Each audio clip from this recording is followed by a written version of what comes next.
All right, here we go. Boy, that was a feeble little wood thing there. Well, good evening, everyone, and welcome to the Tuesday, February 5th, 2019 meeting of the Edina City Council. Roll call, please. Ms. Allison. Member Fisher? Here. Member Staunton? Here. Member Brindle? Here. Member Anderson? Here. Mayor Hovland? Here. We have a form of meeting agenda in front of us this evening. Manager Neal, anything that you wish to modify on the agenda? No, there isn't, Your Honor. All right. Anyone else on the council? Otherwise, if not, I'll entertain a motion to adopt the meeting agenda as shown. So moved. Second. Got a motion second to adopt the meeting agenda as shown. Any further discussion? All those in favor say aye. Aye. Opposed? Carried.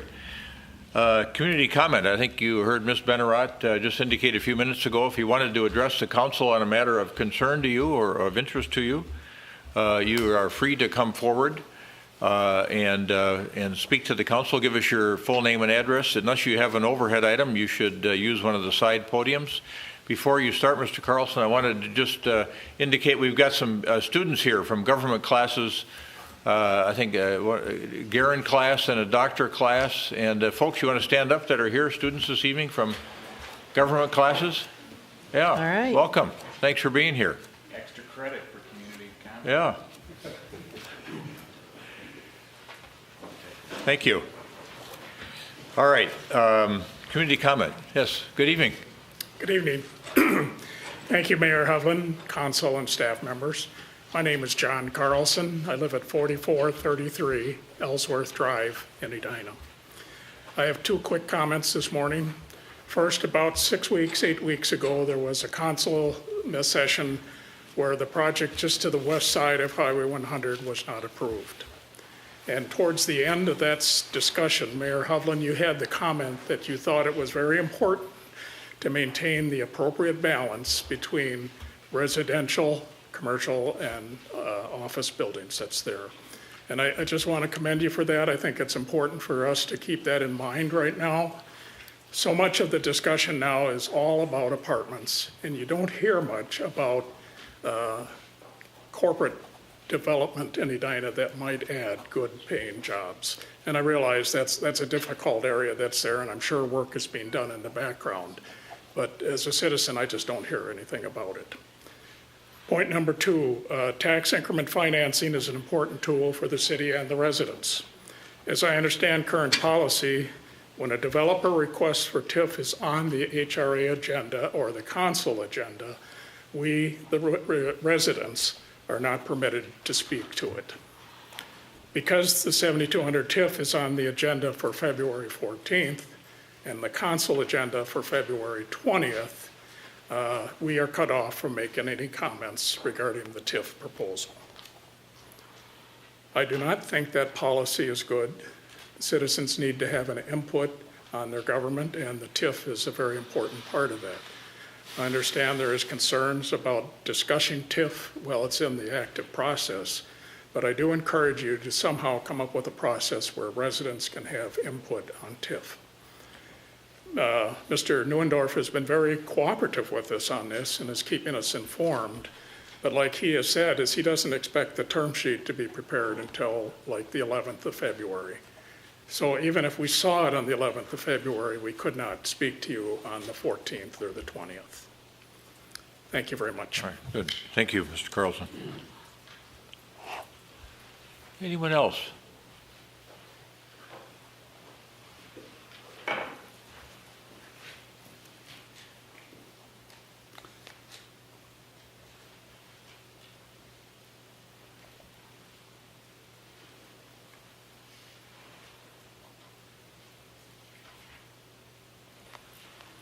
Well, good evening, council members, and your honor, city staff. I'm Bob Gruber, and I live at 4421 Ellsworth Drive. And I do appreciate this opportunity for public comment. And Mayor Hovland, this is specifically addressed to you. On the podium or on the screen, you'll see a letter called A Word from the Mayor from the 2019 winter issue of About Town. And I read this with great interest, and I think it's very, very important, particularly to what Mr. Carlson said. It's a great read, and I would recommend it to all Edina residents who have an interest in participating in discussions with the City Council. It's very helpful. I think the comments on the spectrum of what's called the spectrum of public participation is very instructive and very useful. And as you can see, the spectrum features 5 stages. They're inform, consult, involve, collaborate, and empower. And these are stages that are very important to this model and to this way of interacting with the city council. And we thought, as neighbors in Edina, or the Cornelia neighborhood, that we thought that there was a spirit behind our meetings with the Cornelia team, with each of you prior to the vote on the 7200, 7250 France Avenue project. And I want to let you know how grateful we are that you took the time to meet with us. It was very helpful, very instructive. And we seem to be doing pretty well, at least relative to this model, on inform and involve and collaborate and in the spectrum. But then something happened, and I'm not sure what happened there, but we're really scratching our heads, wondering where we missed the boat on the empower stage, which states, to place final decision-making in the hands of the public. We will implement what is decided by the residents. And we thought we had a pretty good situation going.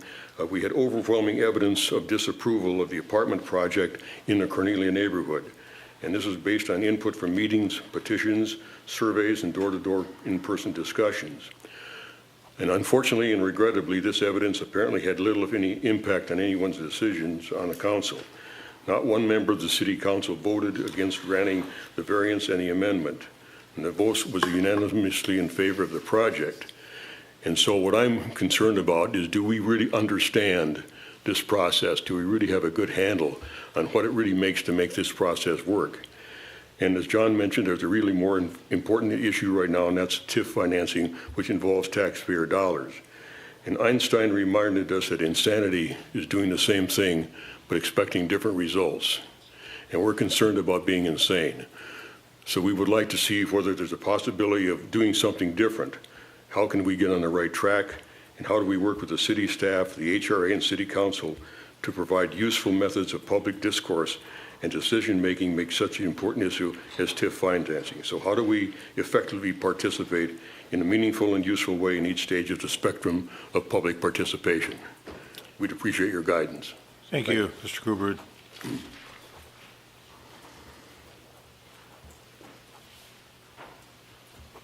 Anyone else wish to address the council?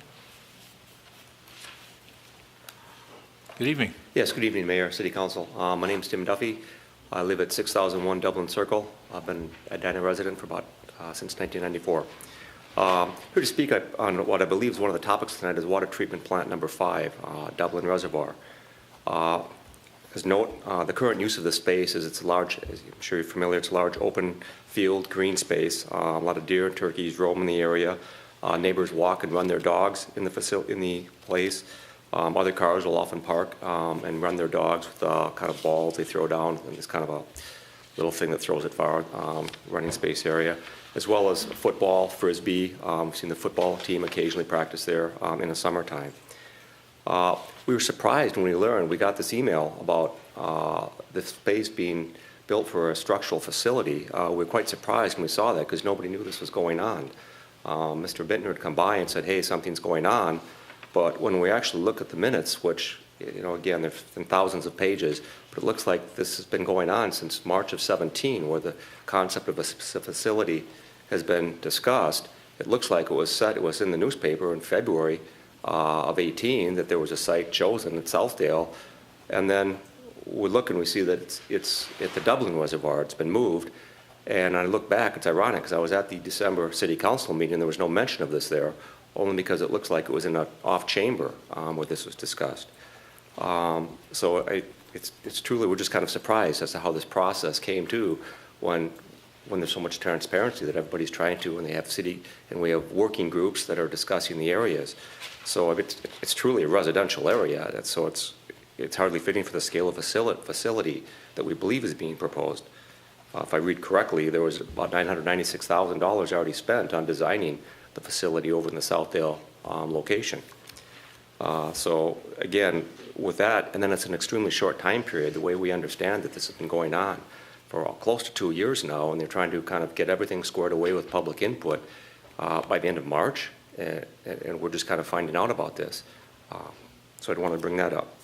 specific concerns, and maybe I don't know if it's time to go into these or not, since we don't know if this is a done deal. We certainly hope it's not. We certainly hope there's time to discuss this and get neighbors' concerns.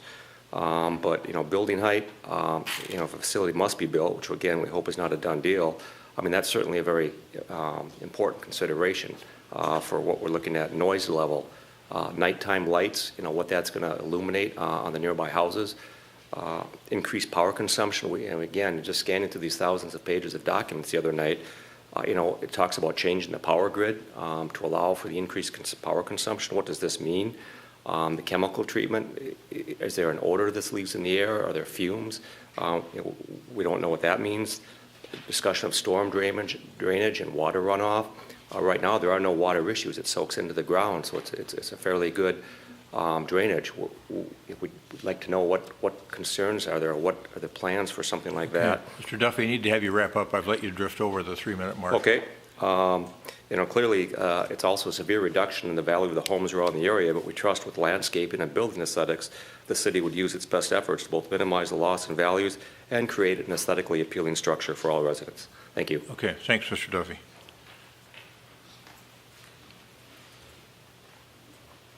Yes, ma'am.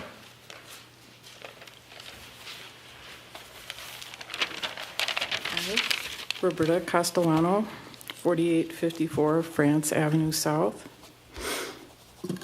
Mayor and City Council. A Planning Commission work session is scheduled for tomorrow evening, Wednesday, February 6th.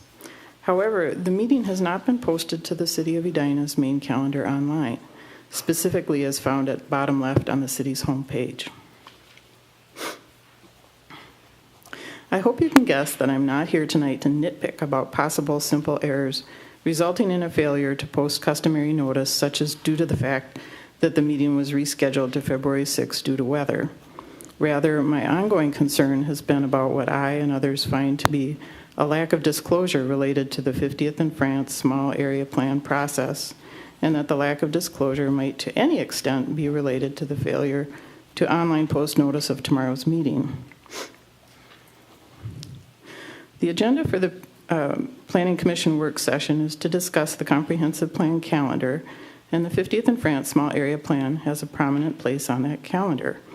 Looking ahead in the coming weeks, the 50th and France Small Area Plan work group will present their final draft of the Small Area Plan, and the first review by a public body will be at a Planning Commission work session.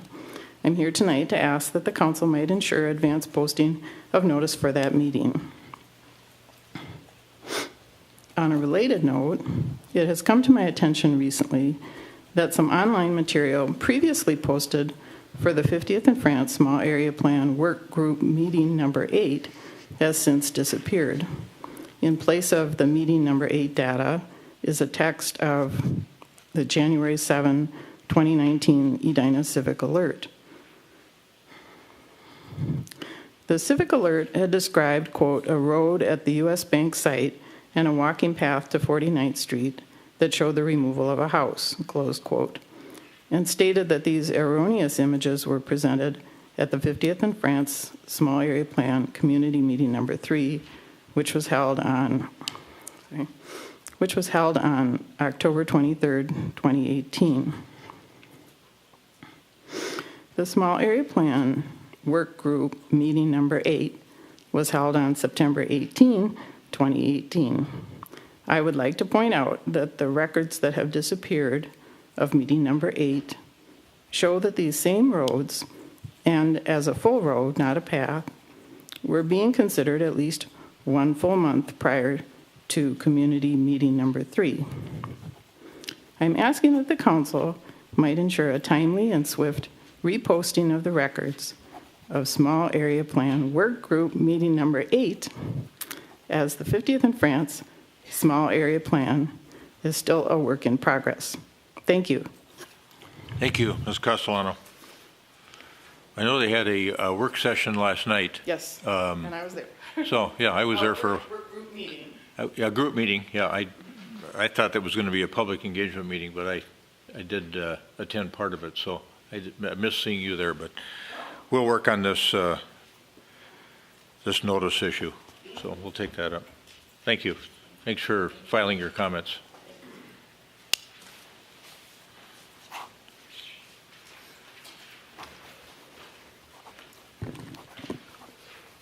Frank Lorenz, 7151 York Avenue South.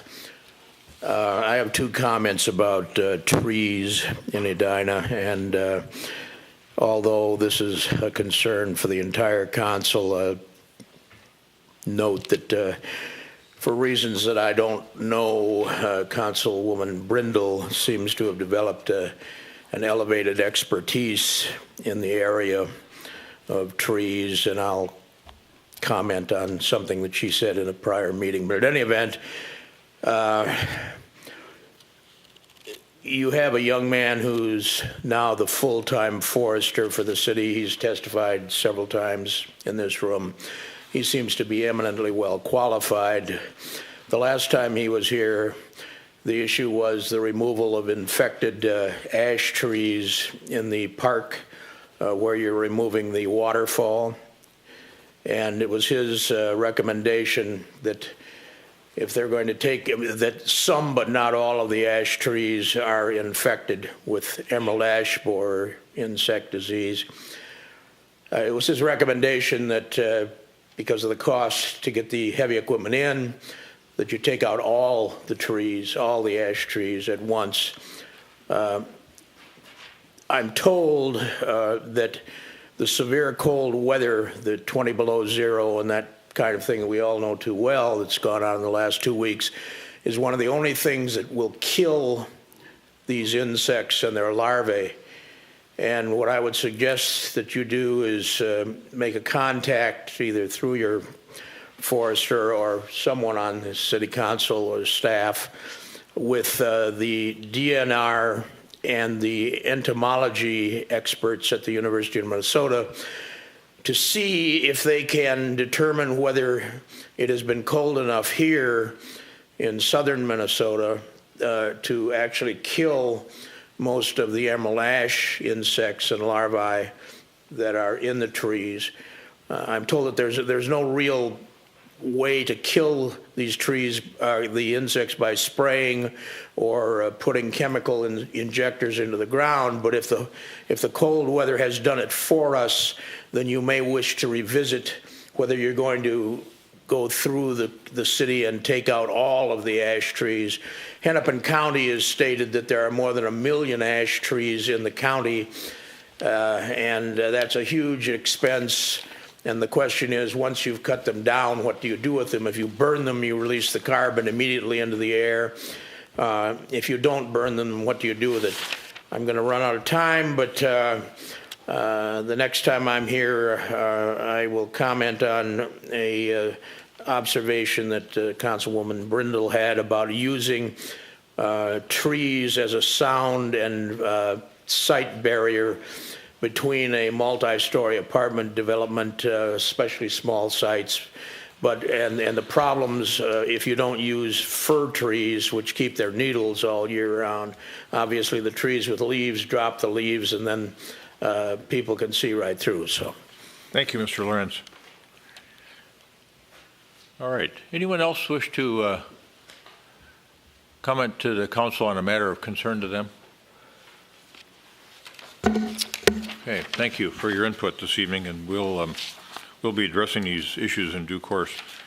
And we may talk about them under concerns of council at the end of the meeting as to what to do about some process issues. So, unless anyone on the council wanted to inquire of staff at this particular point in time, Manager Neal, do you have your pen up in here? No, I'm ready to respond to last.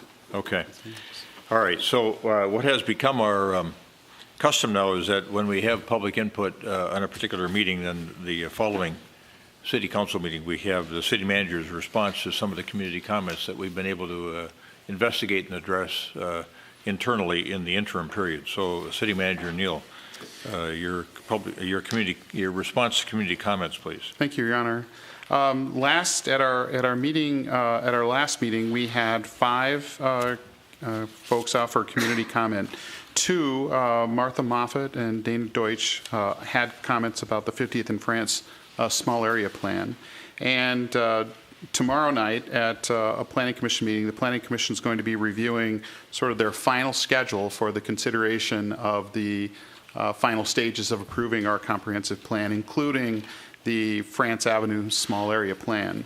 And right now, that plan for the Small Area Plan for 50th and France includes receiving that plan and actually putting it out for public review and comment on February 21st, having a discussion about the draft 50th and France plan at a Planning Commission work session on March 13th, having a public hearing at a Planning Commission meeting on March 27th on the Small Area Plan, and finally a public hearing at the Council on the Small Area Plan on April 2nd. So there are some opportunities coming.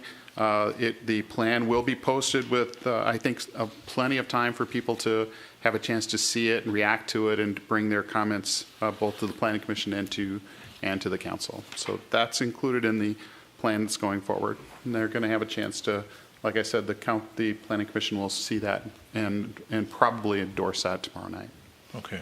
And Mr. Mayor, if I can just piggyback on that notion, I understand either last weekend or the weekend before there was a rather informal meeting between a couple of members of the working group and a number of members of the neighborhood near 50th and France, and I think there was some good discussion about issues that folks in the neighborhood are concerned about and ways to address those. So I was pleased to see that that the working group kind of responded to hearing from neighbors and is working informally to try and engage with them as well. Yep. Agreed. Good. One other tag-along comment from attending the 50th and France Working Group meeting last night, and then getting some follow-up correspondence from some of the neighbors that were there this morning. It seems like there'll be several opportunities for public input between now and the time it gets to the council. And I was disappointed Director Teague wasn't here, but you may know the schedule, or at least the number of opportunities that are going to be available as they work through. There's a working session opportunity, I think, as Ms. Castellano said. Then at the Planning Commission, there'll be a public hearing. There'll be another opportunity there, and then coming to the council. Right. As well. There's going to be there's a discussion at the Planning Commission level. Yeah. It'll be released for public view on February 21st. This is provided it keeps going on the schedule that it's supposed to go on. But there will be an opportunity for discussion at the Planning Commission at a work session on March 13th, a public hearing at the Planning Commission on March 27th, and a public hearing at the council on April 2nd. Yeah, so good. Thanks for those reiterating those dates. People will get a chance. Yeah, appreciate those. That follow-up on the dates. Also, at our last meeting, Mr. Lorenz offered some comments about the noise, the glass wall and the noise, and we've had some similar concerns at a staff level about this many times and about how this building functions with that regard. We're having some facilities work done, some assessment of our facilities work done in this building and several of our other buildings. So we'll have some folks take a look at that to give us a sense of what a soundproofing or a deadening cost might be to improve that condition. Janie Weston from Brookview Avenue had a proposal for us to consider sunlight setbacks, and I've passed that on to Mr. Teague, and he's going to discuss that with Planning Commission about where they might consider that in their work plan at some point. And we also had public comment last week at our last council meeting from David Frankel. Mr. Frankel had considered some remarks made by a commissioner at a Parks and Rec Commission meeting to be personal attacks, and he had a tape of the meeting. He allowed the council and to listen. It's recorded as part of that meeting. I had a chance to listen to that tape as well as everybody else did. I didn't consider any of the comments that she made to be a personal attack. I had a chance to speak with the commissioner in question. I think it's fair to say she'll be a lot more cautious about attempts at humor in the public sphere in the future, and that's what this was attempted to be. But it certainly wasn't demeaning, disparaging, slanderous. It didn't meet any of those standards, and I wouldn't recommend removal or resignation for this particular commissioner. But that's my recommendation to you on that. And that is all that I have. Okay, good. Any questions from council members? Yeah, Mr. Mayor, just by way of full disclosure, I know Mr. Frankel fairly well. I don't know the commissioner in question at all. I did listen to the comment, and I guess it's been addressed, and thank you for doing that. It seems to me that in the course of any meeting, any time that a commission is in session, it just is wise to avoid specific comments that could even be interpreted as derogatory in any way. And I just think that for the future, and I understand that it's been addressed with the commissioner, it's just wise to avoid it because it can lead to other things. And I do know that it was in the spirit of humor and really in jest, and the Park and Rec director was leaving, and so there was a spirit of frivolity. Still, it's not a concern, a deep concern as such. I just think it's wise to note it. All right. Thank you. Member Anderson. All right. Consent agenda. Is there anyone on the council that wishes to remove an item from the consent agenda? If not, I'll entertain a motion to adopt the consent agenda as shown. So moved. Second. Got a motion second to adopt the consent agenda as shown. Any further discussion? All those in favor say aye. Aye. Aye. Opposed? Carried. Next portion of the agenda is special recognitions and presentations. We don't have any items in that category this evening. And then we move on to public hearings, and we only have one public hearing related matter, and that is to continue a public hearing to February 20, 2019 with regard to a proposed zoning ordinance amendment, revised PUD 17 for Pentagon Village.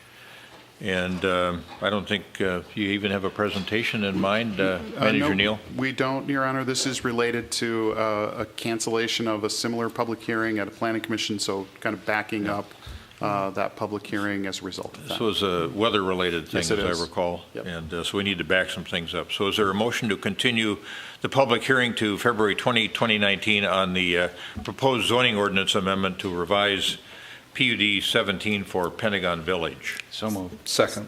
Motion second on the motion as stated. Any further discussion? All those in favor say aye. Aye. Opposed? Carried. We are now on to reports and recommendations. And the first agenda item in that particular section of the agenda is the request for purchase, which is an award of bid for, potential award of bid for the Arden Park Shelter Building. And Interim Park and Rec Director Susan Faust has this matter. Mr. Mayor, Yes. as in past discussions regarding Arden Park, I've informed the council and the mayor that my company has done work for the watershed district. We have current contracts with them, so I've recused myself in all of our previous conversations and votes related to Arden Park. And while this shelter really has very little to do with the watershed, in talking with staff or with Scott, we just felt it's a much cleaner thing to just continue to recuse myself on all issues related to Arden Park. So I'm going to, if it's all right with you, just go sit out there while you have this conversation. All right, very good. Thank you. Member Fisher. All right. Ms. Faust, welcome.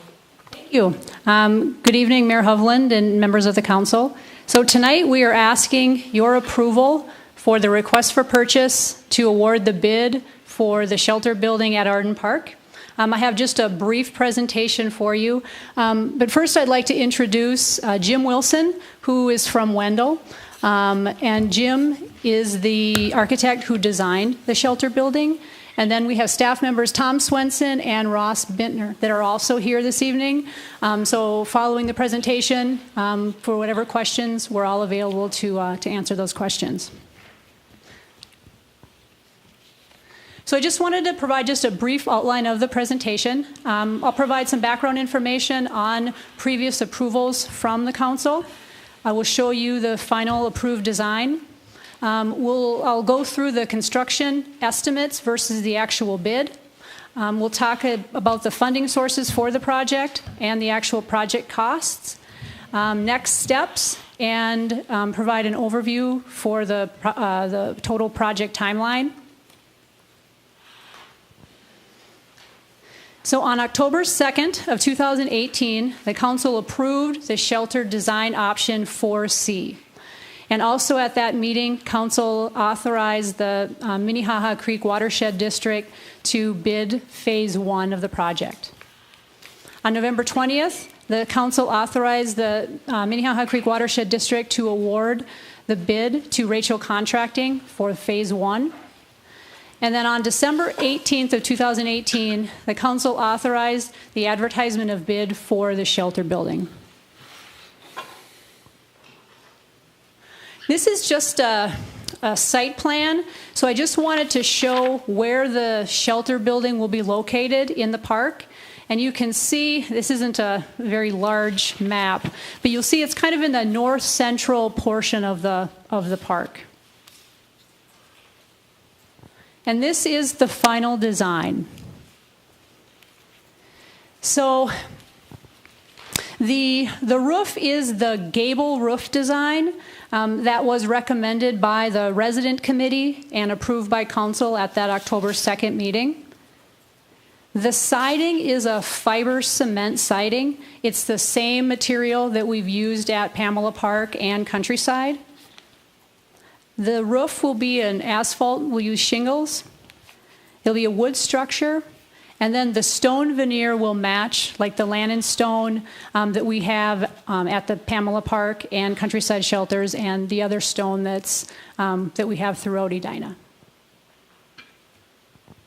So this is the floor plan. So the interior footprint of the shelter and the interior finishes will be very similar to what we have at Pamela Park. The total square footage is 2,500, and that includes the overhangs on the north and south ends. The view from the north will be the playground, and then the view from the south will be the creek. So inside the building, we'll have 4 general gender-neutral bathrooms. It will include a mechanical room. We'll have a counter, sink, some drinking fountains, and we'll also provide hooks for coats, bags. We'll have automatic controlled doors. So that's the cart access. So we will be able to set on a timer at certain times for the doors to open and lock. And then the main doors will have an automatic door opener for ADA accessibility. This is just another image of what the interior will look like. And as you can see, it's very similar to what we have at Pamela Park. This next slide just shows some of the materials. On the left-hand side are materials for the exterior, and then the right-hand side, the materials for the interior. Staff will work with Wendell's design team on selecting the exact colors. We will choose colors that blend with the natural environment. And the finishes will be standard, kind of the same type of level of finish that have been used at the Pamela and Countryside shelter buildings. This next slide shows the construction estimate versus the actual bid. And I struggled putting this slide together because I wanted to make sure that it was clear. So the base bid included the shelter, related utilities, and the security camera and cart access. So you can see in that first column the estimate. So that was the amount that was presented to council on December 18th. So that amount was $825,000. The actual bid that came back, the low bid, was $841,700. So there's a difference there of about $16,700. But I also wanted to note that the security camera and cart access amount was not included in that original construction estimate. And when broken down, that amounts $36,000. In the bid alternate, what was included was the rink lighting and the trail lighting. So the construction estimate for the rink lighting was $104,000. The actual bid came back in at $110,000, so about $6,000 over. And then two, I wanted to note that that trail lighting was also not included in that construction estimate that was shown to you at the December 18th meeting.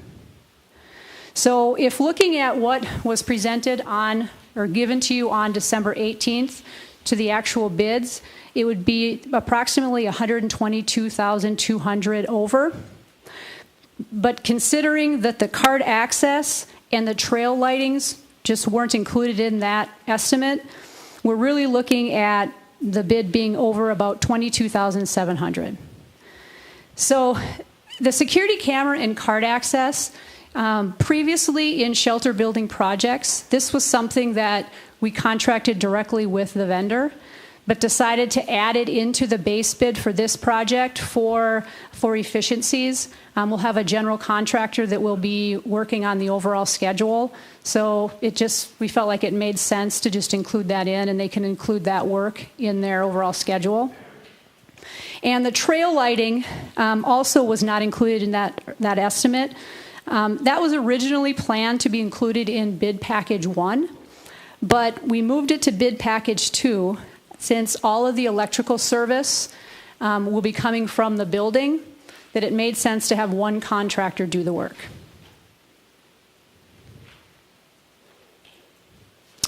The next slide shows the funding source for the overall project.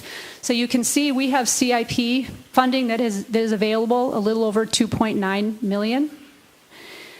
The bid package 1, the city portion of that phase, came back in. You can see the total cost there. The bid package 2 is what we're hoping that you approve this evening. Came back a little over $1 million. We know that the cost for the playground is going to be $120,000, and that will be something that will be coming back to the council for that request for purchase probably in March. That's purchased through a state contract. So you can see, as of now, we are about $200,000, a little over $200,000 of a contingency for the shelter portion of the project. Next steps, after tonight, I mentioned that we'll be coming back to council in March for that request for purchase for the playground. And then construction of the shelter building will begin, weather permitting, in April, and hoping to be finished by in November. And then we'll start on that playground in August or September. And this slide just talks about the overall project timeline. So what has been done at Arden Park to this date is we've done all of the invasive buckthorn removal. The majority of the trees have been removed. We've had the demolition to the shelter building, the pedestrian bridge, the playground, and the dam. And the last few weeks and moving into the next month, the primary work that will be done on site will be the creek realignment. In the spring, but between April and June, they'll be starting on the trail, and then I mentioned we'll be starting on the shelter building. And then finishing up will be the landscaping, that final creek restoration, and the playground. And with that, we'd be happy to answer any questions. Questions for Interim Director Faust? Council members? Member Staunton? Not a question for you, Ms. Faust, but perhaps for the city manager. You know, I'm noting, just as we're kind of looking at the cost of the structure, you know, as over the last 4 years as I've participated in the capital improvement planning process, I remembered a figure of $650,000 for these park shelters, and I note that this is higher than that, but I also, tonight we were fortunate enough to have some light reading on our desk. The 2019 through 23 capital improvement plan is finally in published form. And I note that Lewis Park, Highlands Park, and Strakawer Park shelter buildings have all been adjusted to figures $930,000, $970,000, $890,000. Is that a reflection of this reality that we've learned through this process? It is. Okay. Yeah. So that we're trying to more carefully calibrate what the costs will be going forward on replacement of those structures. Yes, it is. Yeah, we are making an assumption in that document, and that the council will want a similar level of quality in terms of these kinds of facilities in all of these parks. They may not be identical. I think we're getting a sense from the council that you want to spend a little bit more time and have more unique designs that maybe fit within the particular neighborhood that we're in. But in terms of overall quality, I think that's the number that we seem to be hitting. And just to review the bidding a little, we did have neighborhood engagement in the design of this particular shelter, and wanted to really defer to the folks in the neighborhood who were weighing in on that design. That we did. Okay, thank you. Other questions from council members? Member Brindle. Thank you. On this, like many decisions like this, we're looking at the lowest bid. And that always concerns me. We typically do well at the lowest bid, but not always. And so there's 13,000, less than 13,000 that separate this bid and the next bid. What was the difference between the two bids? Was it just cost that leaned you toward American Liberty Construction, or I'm just curious. I don't mind choosing the lowest bid, but I just want to be sure we're going to get. It's a lot of money, no matter what. That we're going to get the building we'll be proud of. In a timeline that we'll be proud of. Sometimes it's the timeline we have to give on. And so I'm just curious. Yeah, I think that is the main reason that we did go with American Liberty Construction, is that they did provide the lowest bid. Okay. And I'm sorry, I'll let the attorney answer this one. By law, we're required to award the bid to the lowest responsible bidder. If they're responsible and they meet the bid specifications, we don't have any discretion. We can reject them all or award the low bidder. I see. Okay. Very good. Thank you. Member Anderson. Yeah, thank you, Mr. Mayor. Number one, I just want to commend you on a very clear presentation. Thanks for doing it. I know that you're in the middle of a transition here, and so thanks for doing that. The contingency budget, if we could even see that slide again, that would be useful, I think. Okay, so we are at this moment under budget, given the contingency budget, by about 201,000 to 202. So that tells me that we have 202 remaining for additional contingencies as they arise. Accurate? Yes. Okay. And is that within the range of what you might anticipate here? I think generally we like to plan on about a 10% of what the total cost will be. Was generally what we would prefer. If we don't run into any trouble here, this will work nicely. Correct. Yeah. And then the last question, and maybe this is a question for the city attorney as well.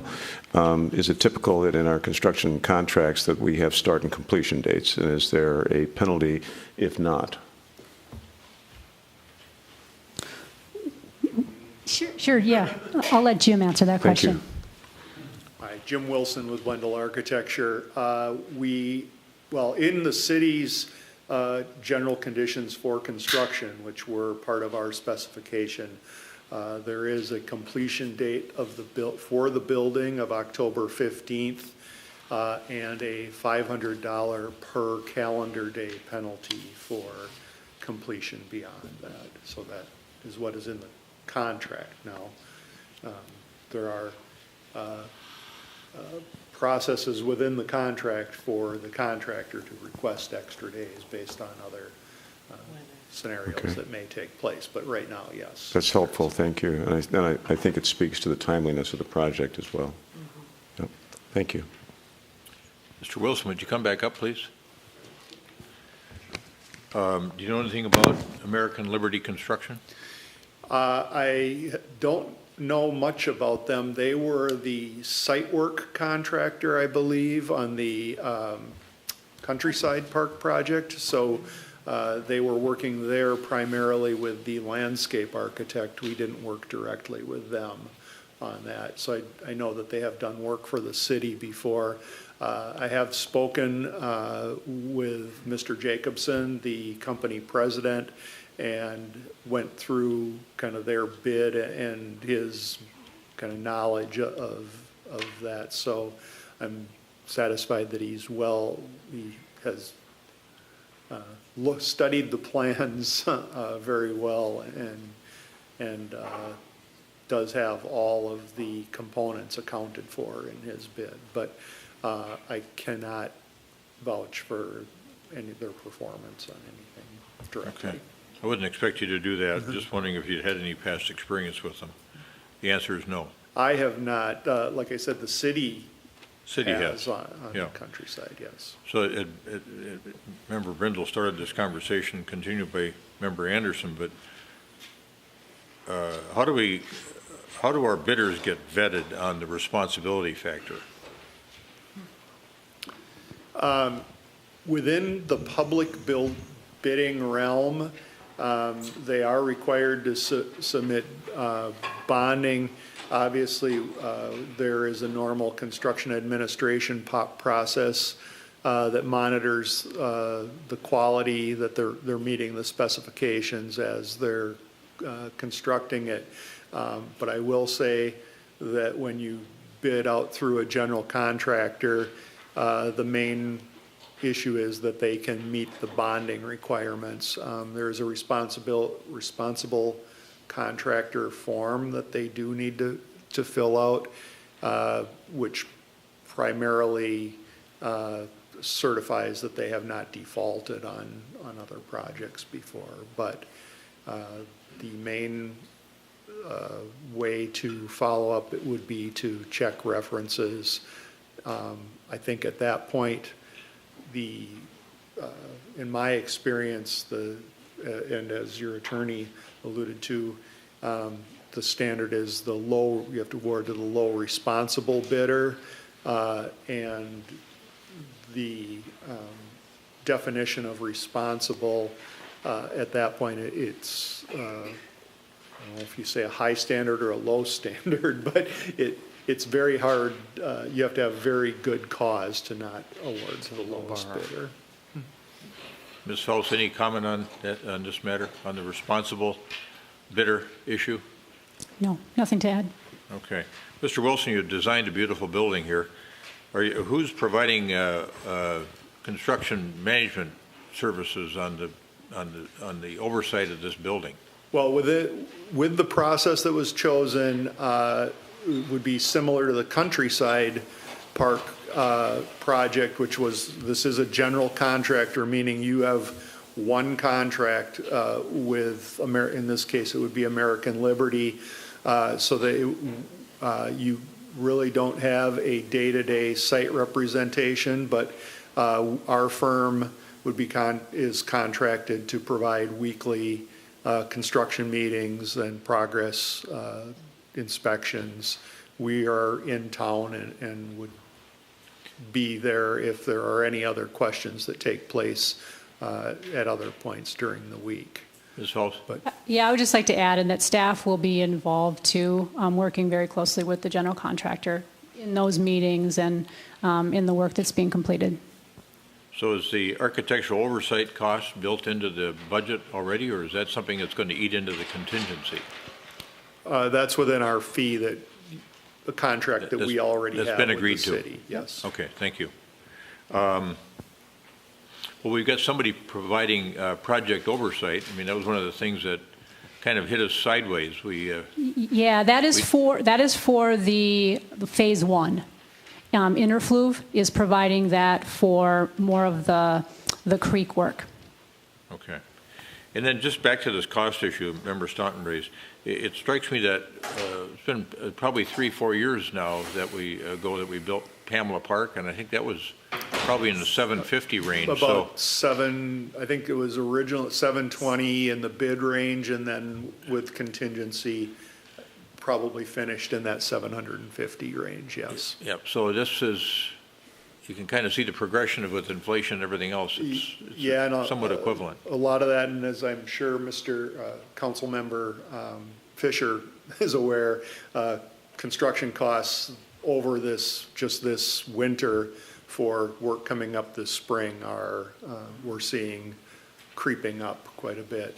There is some of the labor shortages that are universal to a lot of industries are really especially hitting construction industry. Okay. All right. Any other questions from council members? Did that prompt anything? And Manager Neal, you're comfortable with our low bidder? I am. As being a responsible low bidder? Yeah, it's a low bar to meet the responsible bidder threshold in this state. You have to have pretty good evidence to not award a contract. We've worked with this contractor before. I'll tell you, we're going to do it better this time than we did the last time. I think we have a better sense of who each other are, and that's an advantage that we have in this case that we did not have in the Countryside case. So yes, I think there's no question that this contractor qualifies as a responsible bidder, and they've provided the low bid for this project. And so we do recommend that you award the contract to this bidder. Okay. All right, thank you. So the staff is making a recommendation that we approve this request for purchase. Is there a motion to approve the request for purchase for the construction of the Arden Park Shelter Building? So moved. Second. Any further discussion? All those in favor say aye. Aye. Aye. Opposed? Carried. All right, Member Fisher, would you rejoin us, please?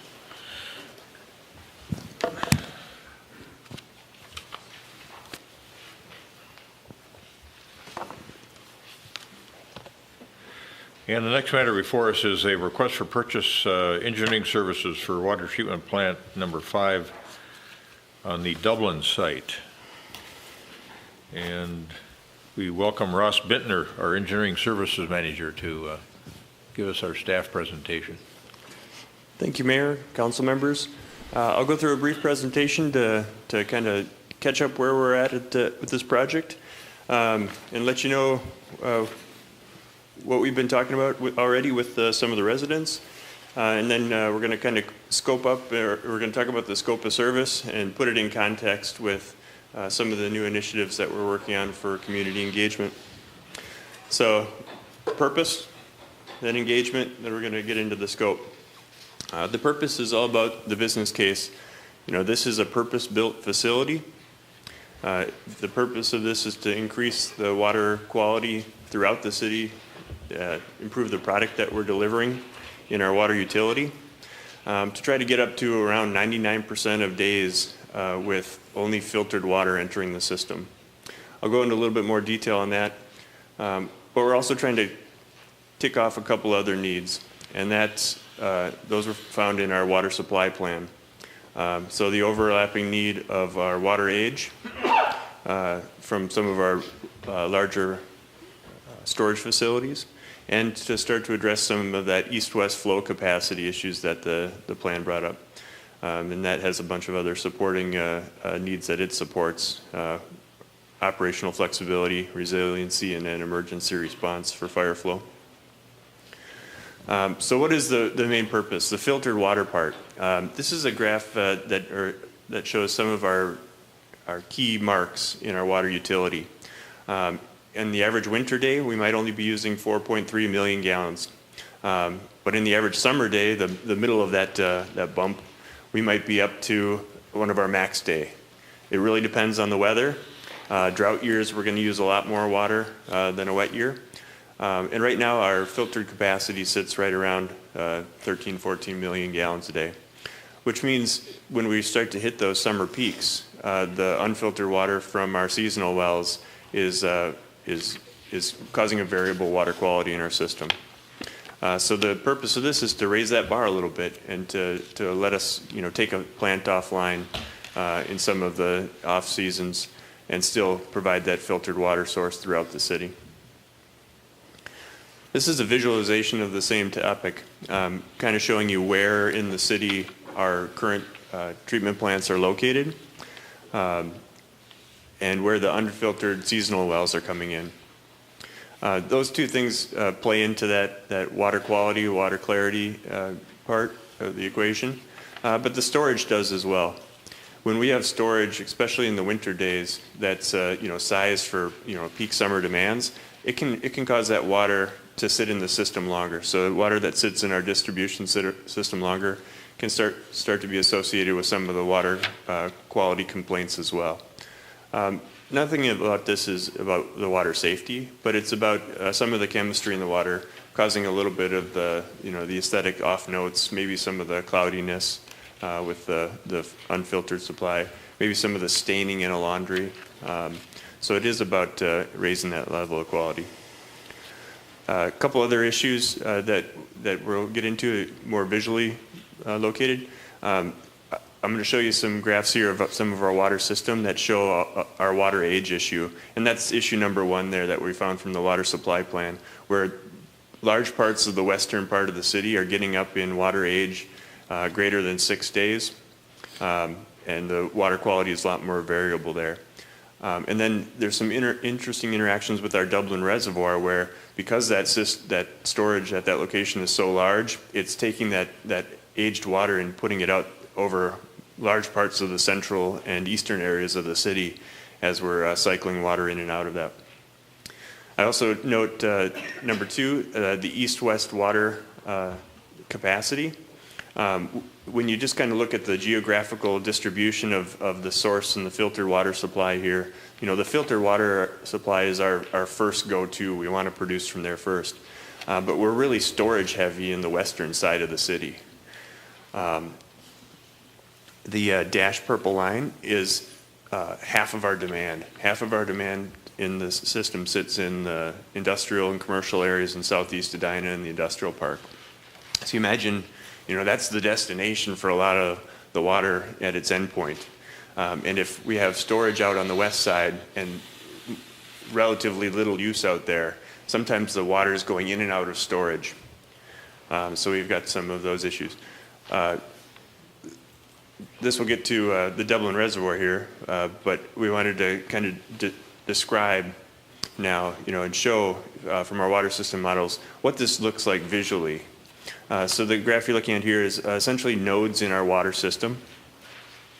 And the blue and the lighter, cooler colors are, the relatively new water at the point of consumption or in the node. Less than a day, 2 days, 3 days, it starts to get into the greens. Greater than 5 days is in red. So with our Dublin Reservoir off, we don't have that problem of water cycling in and out of our reservoir. And you can see the western side of the city just has older water. Ross, can I stop you just for a second? Sure. So I'm curious, when you have the sea of blue, which means it's pretty fresh water, I'm trying to wrap my brain around how you could have one red dot in a sea of blue. How does that one location get older water? Yep. Those are the dead-end hydrants. So if you live on a cul-de-sac that doesn't have a loop through, you might not have more than 10 or 15 people serving off of a 6-inch line, and it just takes that long to flow that water through there based on the demand. Okay. So those are things that we're always trying to loop water mains where we have the opportunity, but some of them we're not going to be able to address even with this because it'd be small projects on every cul-de-sac. So for freshest water, don't live in a cul-de-sac. Is that what I'm hearing? Yep. Or okay. All right. Thank you. Flow the water. When you see the, I'll cycle between these two, but when you see the Dublin Reservoir on in the model, it actually starts to push the water, that aged water, out into the eastern part. You'll notice north of 62, it actually draws some of the water and makes portions of the city better because it's actually pulling demand down to the south from the northwest portion of the city. But we still have that issue now with Dublin on, where predominantly the west portion of the northwest quadrant and the southwest quadrant almost entirely is an old water issue. but you can see it sneaking out into across 70th Street and some of our larger mains there, and getting into southeast Edina as well. So we modeled this again with a Dublin Reservoir, a treatment plant at the Dublin Reservoir, and the results were pretty stark. The Dublin Reservoir is one of the leading issues in the age water on the west side, but so is when you look at we're all unfiltered water out there. That's the last point of production in our system, so it's serving a long distance over there from any one of the water treatment plants. So that was part of the business case. The other one is east-west flow capacity. When we looked at our water supply plan, part of serving the southeast area with more demand was creating more connections between the storage we have in the west and the demand that's in the east. So we're recommending some of the east-west flow capacity along 70th Street with some additional trunk mains as we're replacing that infrastructure after its life cycle. Sometimes cutting its life cycle short just because it's more of a critical need for demand or flow. So this is a review of what the system looks like now with two issues. This is what it would look like schematically after a Dublin treatment plant was sourced. The Dublin treatment plant is looking at 3 or 4 wells out in the western area. The Dublin reservoir, we aren't able to effectively use the 4 million gallons of storage that's there. So it'd actually be reducing that storage size a bit. But it also would make that storage need for utilization a little bit bigger when we get into the next 2 areas of the city in the northeast. The community center area seems to be the obvious place where storage could increase, and then our northeast area is just the oldest area of the city that was built with a lot smaller trunk mains, and it doesn't have the capacity, so those would remain. So this is just to review the purpose of the plant. When we think about the location, you've already heard today from Tim, one of the residents in the area, and we think that we're going to add some requirements to this. While we are building this for a purpose, we know that it's a site that's a residential area, and it's something that's going to be sensitive to the neighborhood that's enjoyed a 4 million gallon reservoir as a neighbor in the past. So I want to get into a little bit of the engagement plan. So right now, the Dublin Reservoir site sits at the end of 70th Street, heading west on Dublin Road. And it's an open field area, a very high point in the city. And I've kind of dashed in what that facility under there looks like. There's a 4 million gallon reservoir underground, a booster pump and generator sitting on the north central part of the site, and an entrance drive. But when you talk to the neighbors, they see something really different. Ahead of this project, I wanted to make sure that people knew that it was under consideration and bring them in on the initial planning here for the site. So I talked to them. I went out and knocked on doors, left contact information, and had conversations with the most immediate neighbors. And the neighbors really like the open field look. They enjoy watching wildlife on the open space, sunsets and walking dogs or exercising dogs, and then the park feel. Kids can even play. And when you look at it from the street, I mean, it is a beautiful open space with a lot of sky. But hidden underneath there and hidden behind the screening trees, there's our, I kind of dashed in the size of the facility there. It's a lot of water. And it's a lot of water in a way that on the top of a hill in our low pressure zone, when we start filling this at night, some of the people around this can't even take showers because it drops the pressure in the area so low. So we know we have system issues there. And then here's a flavor for some of the concerns that I've heard already. What's there now? What are you planning to do? Is it going to have lights? Is it going to generate traffic? do you want to reconsider this decision or reconsider this location? I think everyone's first preference is going to be build it somewhere else. But we wanted to put a plan together. If this is the site we're going for, that's going to be meet that good neighbor test. With the help of MJ Lehman, using some of the ideas that she's coming up with for engagement and public involvement, we put together a plan, and that's in your packet as well. And we wanted to structure the scope of service around that plan. And we've started it already, even before getting the decision, here, by going out and talking to neighbors and at least giving them a point of contact, so that when they have concerns or issues, they know they can bring it up to someone. So we've started to gather some of that information. The plan talks about, the criteria for the decision, and we're going to review that next. And then we'll talk about how the scope brings us through some individual elements as we introduce our engineer and architect. And they'll tell you a little bit about their resume and some of their initial design concepts as they've just got to think about it. So the design goal here on that spectrum that was mentioned as well in public comment, we're looking at the involved level, where we're working directly with the public to make sure that their aspirations and concerns are understood. And then that comes with that same public promise, working to bring to you a package that looks at that site development, that architectural concept development, with all the flavor, and making sure that we're making the trade-offs in an open, transparent way so that we know exactly what we're getting into.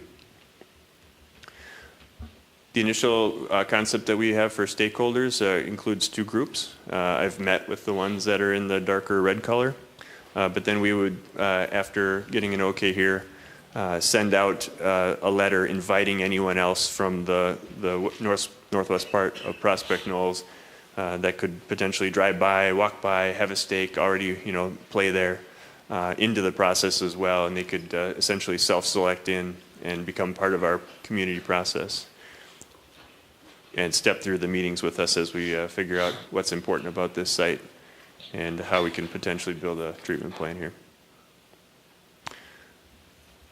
So we have some in-scope and out-of-scope decisions that we've laid out in that plan, and we see it as more of an architectural neighborhood fit as in-scope, where out-of-scope would be technical and purpose style things like the structure and the grades, the location and the technical requirements. But we'd be very open for input on how it looks and how it feels in the neighborhood. So this would be a potential schedule where we'd foresee 3 meetings with the public, mirroring that same opportunities online through our engagement website, and then coming back to you at a point to review the design concepts that we've come up with, the pros and cons and the neighborhood view before we move on to any other further steps in design. So before I bring our engineer and architect up to introduce themselves, I just wanted to pause now and just kind of gut check at least the public engagement portion and the business case citing portion of this. Council members, Member Staunton? So I think it'd be helpful to just back up a little bit. We've been at this a while trying to figure out how to add to our treatment capacity, and as was mentioned earlier this evening, we were kind of zeroed in for a while over in the Southdale area. Can you talk just a little bit? I know you've had some discussions with us in work sessions and other places, but for folks who are just hearing about this for the first time, why you're recommending the shift to this location, and why we didn't know about this opportunity before we spent a bunch of resources trying to figure out the other opportunity. Yep. So looking at the overall system map here, we've known that we've had issues around these seasonal wells, and for example, well 3 in the northeast part, we know that it's just too far away from a treatment plant. If you tried to network it into a treatment plant, it wouldn't have enough capacity in the nearby pipe system. But we kind of foresee, that southern group of red lines as, one or two issues. With our current water use, we really only need one more treatment plant to get us up to that point where you've essentially, the diminishing returns for the next treatment plant when you're already at 99% of days. It would take a lot more growth in demand before we'd ever need another treatment plant after that. But we looked at alternative strategies. The first strategy that we zeroed in on was, treat it at the source of complaints in the southeast area and try to capture as well as 5 and 18. And that was where we looked at 4 different sites throughout the southeast portion of the city. And that was before. So just to interrupt, you had that one slide that showed that half of the demand was in the one southeast area. Yep. So the intuition was, why not put a treatment plant right where that major demand is? Yeah, the strategy would be treated at the source of the problem. And so what's wrong with that strategy, or what did we discover was wrong? There's nothing wrong with that strategy. That strategy does work. I think when you look at the problem alone, that's the first strategy you come to. But we have some new information since that point. So as we were in the design process for Southdale Water Treatment Plant, we conducted our water supply plan as part of our normal 10-year planning cycle. And that's where we saw these other opportunities or the challenges in our system. So the system the blue needs... and red dots matrix was information that we didn't have at the time that we were pursuing the southeast site location. And then once we discovered that, it got you to thinking maybe we should think about moving the treatment plant to a different location. Yeah, and as we saw some of the design challenges in the Southdale plant, and you saw, essentially the purpose, tailing off to, the greater needs of the Southdale area, the value seemed to shift. Right, and we were spending a lot on the aesthetics and or thinking about how we could fit it into that environment. That's right. Okay. Thank you.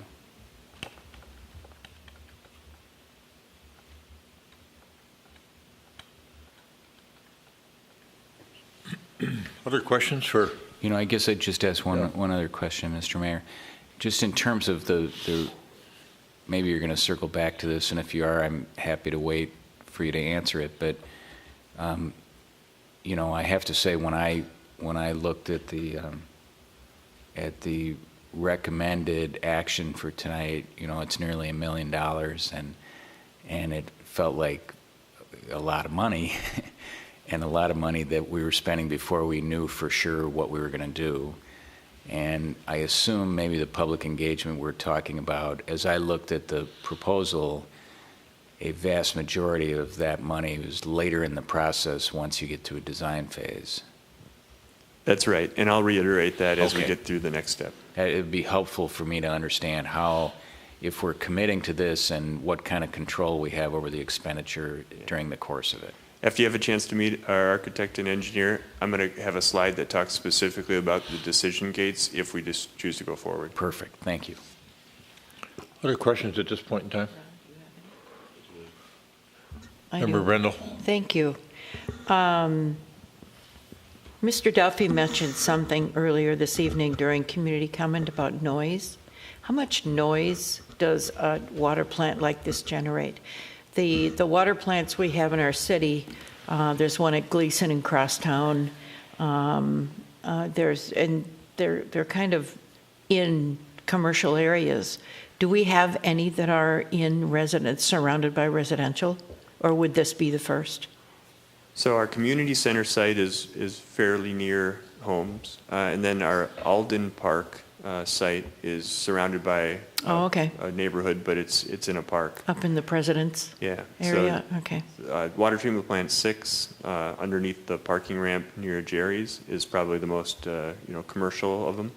That one's probably the one that makes the most sounds and smells because it has a system in it that actually aerates the water, and I think we've taken you on a tour there, so you have a good understanding of that. This would be a gravity filtration plant, no aeration proposed, no aeration needed for the type of treatment we're doing, so it would operate fairly silently. The one change that, and we can get into all the public engagement flavors here, but because noise was brought up, there's already a generator on site to power the high service pumps at the site. The generator is the only thing that could make real noise or smells. And that's something that we're going to want to make sure we look at really soberly as part of the design process. But we're comparing against a situation where it's already there. Right. And open and unmuffled. So I guess I would recommend adding noise to the in-scope Definitely. aspects. It's not there now. Yeah, no. So I would recommend adding noise to that so that it can be evaluated and considered. Yep. It's our intent to do that. Okay. And, when we consider new development or infill development, like in the Southdale area, we look at how that new building is going to interact with existing structures around it. So assuming that this is going to be something above ground, only because that's kind of the picture that we have in our minds, I don't know ultimately what this is going to be, but how it is going to interact with the structures around it. From a stormwater perspective, we have an opportunity here to provide some elements of landscaping, if you will, that could be rain gardens or something to relieve properties around it of some stormwater challenges, if there are any. So I guess I would encourage in the in-scope items to be discussed, how what is done on this property can improve properties around it, which is what we try to do with new development that occurs in other parts of our city. Thank you. Thank you. Other council members' comments? Member Anderson? Thank you. Questions? In terms of capacity, if the Dublin site is the ultimate decision, is there a possibility that as Southdale develops, that we may still come back and consider the Southdale site? Or is this a final answer if the Dublin site were selected? Yeah, I won't page back all the way to our growth scenarios, but our water supply plan does talk about different levels of growth. And right now we've got kind of trends going in opposite directions. One is growth and addition of population, but the other is conservation. And we've seen a long-term durable conservation trend that every year opens up just a little bit more capacity. And especially with the wet years we've been having lately, our water use is at a 15 to 20 year low when it comes to total amount of demand. So we foresee, operating in a way that minimizes to the absolute extent possible any use of those unfiltered wells after we have these 4 wells in the western side captured. That's not to say it couldn't happen, but it would be it's so far off, it's not even on our 20-year horizon after that is my gut. Thank you. Mr. Bittner, to your question about what's the appropriate level of public engagement, if I knew a little bit more about what the building would potentially look like, in terms of its footprint on that, I'll call it a pocket park up there, even though there's 4 million gallons of storage underneath it, it has become, over the years, kind of a neighborhood pocket park used for the purposes that you've discussed. If I knew what the implications were for that piece of property and how it's going to look afterwards, regardless of the level of finish or the quality of the materials, just maybe in terms of, I'll call it lot coverage, that might help me decide what kind of public engagement is necessary, because we're talking about doing something in a neighborhood, and I'm really pleased Mr. Duffy came tonight. And it was unusual, we let him comment on something that was otherwise on the agenda, which we wouldn't normally do, but I could tell right away this was an important consideration, because here we sit not only in a residential neighborhood, but well, all of our neighborhoods are good, but this is it's sitting right next to homes that are really high valued. And So could you talk a little bit about the coverage, the lot coverage, what you expect to have happen there? What, we're going to need fencing around it to enhance security. What about the lighting issue that he raised? What are those kinds of things that we need to be thinking about if we decide we're going to do something at that location? Can I add one amendment to your You question, sure which can. is a great question? It also looks like you've already presupposed that it needs to be toward the front of the lot versus the back of the lot. And if you have any inkling of that, it would be good to hear that as well. All right, so I heard fencing, where on the site, about how big on the site. We don't have a lot of clear answers on that yet, but we've got some inclinations. The fence that was driven in the southeast area was all about the commercial and high traffic nature of it. Here, we don't see as much of a need for fencing, but it would have a garage where we can still do the loading and deliveries behind a garage door.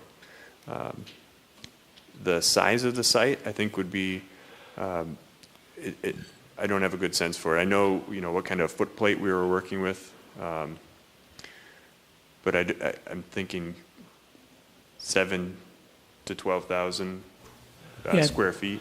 I think we were thinking about 10,000 square foot building, 2 levels, make it look like a house, and covering about a third of that site, maybe 40% of that front area. So where that little pump house currently is, it's going to be like a house sitting on the front portion of that lot.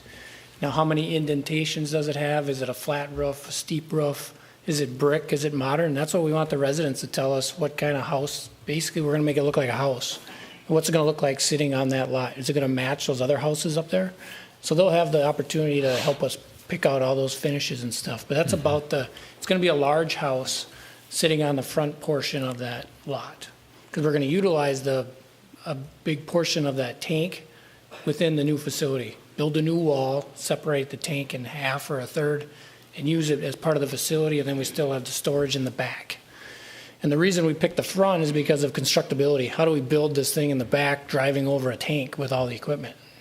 We would have to be working around the perimeter next to all those properties. So we thought we could work from the front, work from the street side, because we have a street reconstruction project scheduled in 2020. So if we bang up that street in the front, it's already due for construction anyway. And it aligns with all the other pipe needs that we have, leaving that site that Mr. Bittner has already talked about. So let's say that we can otherwise build something there that has 30% lot coverage. There's still green space in the back, and it's otherwise something that fits in with the neighborhood. How do you meet the rest of you called it yourself, the good neighbor test? Yeah. What about the lighting? What about the smells? What about the fencing issue you've dealt with? You said we don't need any fencing, but we need a garage. How do we know we're not going to end up with something there that's in terms of economics doesn't make any sense? Or we're spending as much money there as we're going to spend. We would propose spending at Southdale. We've already spent over $900,000 down there analyzing that site and looking at ways to put a skin on that building that actually looked like public art and fit the neighborhood. So we got to do the same thing up here. So how do we know this is good economics? Plus being a good, at the end of the day, is it a good neighbor? So I think the economics test would probably come out of just the engineering estimate. The good neighbor test, I think, comes out of our public engagement process. And that is a test that the neighbors who we're going to be engaging with and you will decide. So I think, the process that we set up, puts us in direct contact to hear before we even put pen to paper on concepts. I guess I'd make only one modification to what Chad said. I could hear my architects cringing when we as engineers, started talking about design concepts in a house. It might be that, that's one of the concepts. And I'm sure they'd be ready to talk about that a little more. See, the other thing that's concerning me a little bit right now is that everything you're talking about presupposes this is going to get done at that location, and we're just going to try to make it look as good as it can be and fit the neighborhood. And that's what their input is. They don't have any input on whether this is going to be done in their neighborhood. You're not asking us to decide if it should be put in that neighborhood. There's no process in place for us to decide whether it should be put in that neighborhood. You've given us a lot of great reasons why it makes economic sense to do that, and it gives us a chance to do the kinds of things that you're describing from a water filtration and water quality standpoint. But that sort of threshold question, though, that Mr. Duffy raised is settled in on me. In view of the fact that it's in a neighborhood right next to single-family homes, is that the right thing to be doing up there? I mean, this is now weighing on me a little bit. Manager Neal. Well, Mr. Mayor, the reason that we are presupposing that as a locational decision is because we did have this discussion with the council at our final work session in December, where we did have this discussion with you about should we make a decision to change our preferred location for this site from France Avenue to the Dublin site, and at least proceed with exploring the economics and making some of these plans for that site. And the direction we got from the council at that work session was that we should do that. And so that's where the assumption comes from. Some of the questions, though, that we're receiving from you tonight really kind of go to the central challenge of public engagement, right? If we don't want to go too far into the public engagement realm with a plan put together, because it doesn't then feel like we're authentically engaging them with some decisions to be made yet. And so some of these questions about what is it going to look like and what are the lights going to be and that sort of thing really aren't made at this point. We do want to get input from them so we can give you some sense of what they might be or what they hypothetically are, but at this point we do have quite a bit of room for public engagement to get input on. So I would accept some of the responsibility for that December decision. Obviously, you probably voted for it. But the question I should have probably asked and didn't was, have you been out to talk to all the neighbors about this? Because I think I assumed that there had been a neighborhood conversation about the possibility. And what I hear Mr. Duffy say is this is all new news.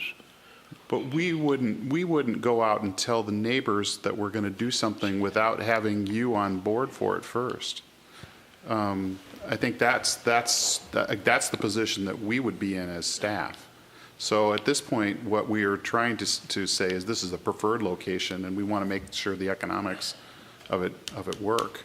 As I recall, but it's got to be somewhere in this town we have to have this kind of facility, and this particular site is the right site for it. So Mayor, if I may chime in. So we had the work session. We heard support for the Dublin site. Then we went back and brainstormed, like, this is the first time any of these people are going to hear about this. How do we go about just beginning the conversation? So we brainstormed, do we send them a letter? Do we go door to door? Do we come here first and talk to you? So we thought we should just go door to door and just be upfront and truthful that this is the discussion we're starting to have. And that's what Ross did. He went around and met everybody. And then at that point, during the same time, we had our consultants putting together this proposal that we could bring to you tonight to have the conversation of what's the next steps, get the buy-in, what options are going to be on the table for the residents. And Ross will go through these gates, he's calling them, of let's do the participation first before we spend all this money on design. So that's what the first step is, and we could maybe show that slide now too, just to be clear on that. Maybe that'll clear it up a little bit. All right, let's do that. Maybe but it is true that Mr. Duffy, we haven't been talking about this site until December. So what do? Wait till we get approval? Do we knock on doors? It's really a catch-22. So we thought, let's just go start knocking on doors and get them up to speed as fast as possible. So then I think if Ross, you want to talk about this? Sure. So the public engagement portion of the scope, which I've described in a little bit more detail already, that's what we're calling the study and report phase. And this is the portions of the scope document broken out with price tags attached and decision gates described. So, Mr. Mayor, if you do want to step back a step and say, let's look more broadly at site selection decisions, I think this is probably not the appropriate scope, and we probably want to pause and take it back to you at a later date. If you're comfortable with that site decision, then this is the way to go. So the first step is that, being a lot more deliberate about design development, get the architects, engineers, the public all in a room several times talking about, issues, then concepts, and then, the refinement of those concepts. We're only 42,000 into it when we come to you that first time, and you know where the public is. That would kick off, if you wanted to go to the next step, the preliminary design phase, and these come with increasingly larger price tags. $250,000 for the first one, more than $500,000 for the final design phase. And we would see a decision gate after preliminary, and then at bid, or award, sorry. Member Fisher. I just want to, my recollection of the conversation, the work session on this, was it was very much an economics issue, that yes, we've spent money studying something in the Southdale area when we believed that was solving our problem, and it solved a problem. But when you came to us in the work session, you were describing more problems so we could solve more problems. Yes, we would re-spend money, but in the big picture, it was actually an economic savings and a better system for our entire city. And I think, something, at least I've been thinking about from the very beginning, is that, we have to recognize whatever site we pick is going to have impacts on folks. And this one in particular impacts a set of neighbors. But we only have so many sites that have the infrastructure that makes this whole system work. So, I think we do have to be comfortable that was a major decision point to shift our focus to this site for the good of the entire system for the city. Now, if there are other sites, of course, that should be vetted before we start thinking about design and talking to the neighbors about, do you want, shutters and you want it to look like a house, right? So, but my understanding from staff is that you vetted the system with the new information that came out from that 10-year plan, and this is the best site. And if we're not comfortable with that, to me, that's what we need to be comfortable with. Because if we go down the path and we're just kind of going, I don't know, it seems like a good idea, and I can tell you right now, if I'm the neighbor, I would tell you, no, that's a bad idea. And rightfully so, because it has an impact, no matter how nice we make it look. I personally don't think it's going to be a huge impact and we can overcome some of these things, but we better be sure before we get to that stage that this is the right thing for our entire city, then work on an engagement process to make it as good as it can possibly be for those neighbors. If we go in saying we're kind of only halfway there, it's just going to be a disaster. Yeah, and I would chime in. I guess the one amendment I would say, you said economic, but I think it's economic and utility. You were saying it not only is it economic, but we're doing some things that we didn't think we were going to be able to do otherwise. And I totally agree with Councilmember Fisher. This goes to, and I see MJ sitting in the back, this goes to the lessons we're learning about community engagement. It's going to be critical to be precise about what we are engaging on. And so we don't want to go into this knowing that we're going to cite it here, but then asking folks whether we should cite it here, because then people are going to be disappointed with us. And so we need to be really precise about what decisions we've made, and if we want to revisit those, we can. But we should, I agree with Councilmember Fisher, we should be sure about if this is the site we want, that we ought to be then confining the community engagement to how we make it best for that site. Member Brindle? Yes, thank you. For me, it's the right thing to do. And I'm not saying it is, I'm saying it's choosing the right thing to do. We were considering a proposal that we were going to try to make cutting edge from an architectural perspective, to have it be something that would draw people in. It would provide education in fresh water and how water is provided. and innovative in an area where we're requiring innovative architecture, knowing that that was going to be an expensive proposition. Now you enter in the information from the 10-year study that talks about the quality of the water that's available throughout the city and how positioning that plant at Southdale would affect that, and positioning that plant at the Dublin site would affect that. And so that was the game changer in my mind. It wasn't economic at all. It was the quality. I mean, it's a product. It's a product that we pull out of the ground and provide. But we have the ability to provide a better product. And so it looked like to me that we could provide the product that we need at the capacity that we need for today and the future from the Southdale site, but we can provide a better quality product from the Dublin site. Now, maybe I misinterpreted it, but it was all the blue dots that I interpreted as a better quality of product. So that's what was compelling to me about changing the site. Member Anderson, any thoughts? Thank you. My thought is just this. This conversation is going in the right direction. It's important to weigh out the concerns of the resident, and yet water quality and availability of water and high quality in the most expedient fashion, best fashion, is probably the overarching concern all the way through it. If the Dublin site winds up being decided on, then how it fits into the neighborhood is going to be a really key proposition, no question about that. But I think this conversation is online.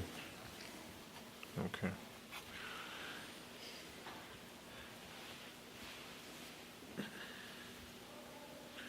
This is a question I often ask myself on land use decisions, and that would be with respect to this particular site, is there any potential adverse impact to the neighborhood that would outweigh our ability to provide higher quality water to the entire city?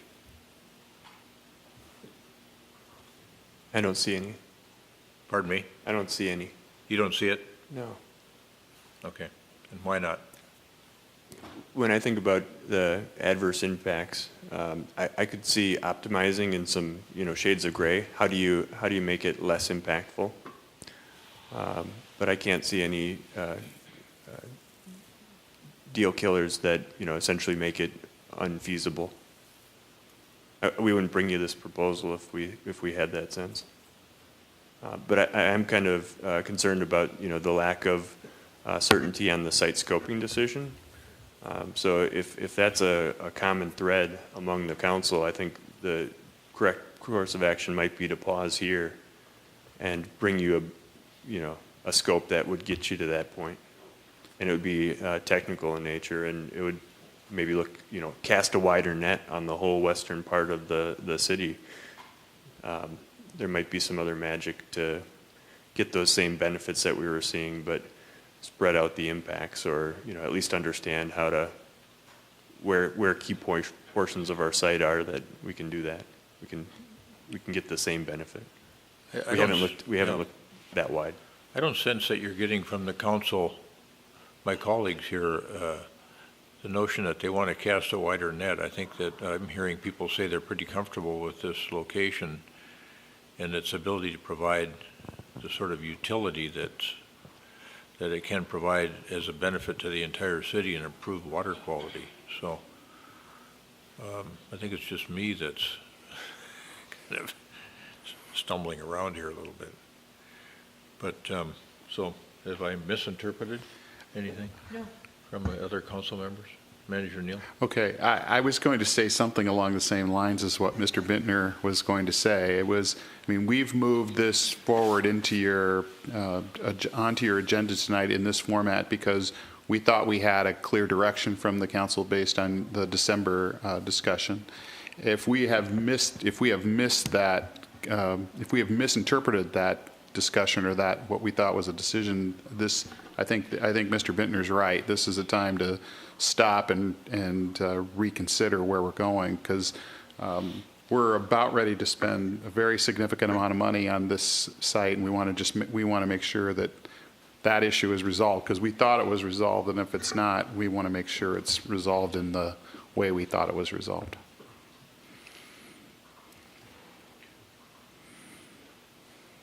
Council members want to make it clear one more time on your feelings about going, or your thoughts about going forward with this site in mind.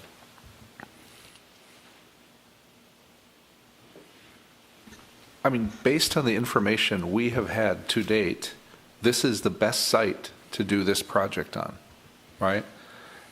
And I guess the only thing that I would, the only thing that would open that up for me is if you believe that, we didn't, but I thought you studied the system and said, this is where we have infrastructure, this solves these problems. I think, hearing Mr. Duffy earlier, it seems like no matter how early, you're right. I mean, how do you go to the neighbors and say, hey, we might be making a proposal to the council, so you should be, it's a real kind of chicken and egg problem. So the neighbors, rightfully, they just weren't paying attention to our deliberations about treatment plants around the city, right? And so they're a step behind, even though you literally, and I applaud you for going out and knocking on those doors the minute you knew that that site was in play. They're already by definition behind, because they weren't engaged when we were looking at the whole, nor was anyone else. I mean, it's just a factor of how you operate and do what we do. So the only thing, if there was some inkling that there were other choices, that we could reopen that, but I don't hear that, I don't understand it to be that. So we would just be spinning wheels, and I think it'll be important to share with the neighbors the same level that we got, right? So before you even get into the engagement of what's happening here, there's time spent so they understand why we're even talking about here. I think that's, if you're going to get everyone on the same page, I think that's really important. And if we believe we're looking at the right site, then we're looking at the right site. And I think this is a classic example of how careful we need to be with our community engagement, because what we're kind of saying is we're going to have a different level of community engagement on how we construct a facility there than we were going to have on whether to construct a facility there. Right. And in fairness to the neighbors, I mean, this discussion happened in a work session in December when, it wasn't exactly on TV, or, people are busy and all that. And we got a lot of information. I think it will be important to do maybe the inform end of the spectrum on the community engagement with regard to the site selection, but do the involvement portion of the spectrum with respect to the how do we build it and how do we put it in place there. Because I do think it would be helpful for folks to see what we saw, because it was compelling. And we kind of started from the proposition, hey, wait a minute, I thought we had the Southdale site. And frankly, the information you presented persuaded me, and I think others, that was, I know Mr. Anderson wasn't on the council yet at that point, but we found it pretty compelling at the end of that. And it would be good for folks who are in the immediate neighborhood to have access to that as well. And that was exactly our plan. We were going to present all that information you guys saw at the work session to lead them through the whole process. How did we studied Southdale in 4 sites, and then during, we had to pause for architectural concerns, and then we learned some things. And in the siting issue, we're not going to have another site that has these overlapping needs all in that one proximity. So we really believe that this is the best site to utilize that structure that isn't being utilized today. It's only 60% utilized. We have these transmission things. So that overlapping infrastructure, we know just by these yellow dots, they don't align anywhere else, but basically right in this quadrant of town. Other thoughts from council members? And that storage has been there how many years? Since the late 50s. Since the late 50s. Yeah, I mean, that's the flip side of it, that it's been a utility storage area for many, many years, decades. Yeah, and that, And I can speak a little bit to the economics. We shared that with the memo in December. We were almost nearly 20 million on the Southdale site. This one we thought was more in the 16 to 17 million, even including the money we've spent thus far. So there is an economics, but I think the bigger piece is the utility of this site.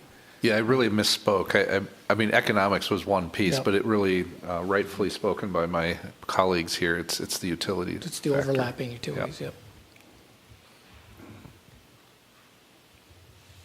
okay, you comfortable going forward? Yes.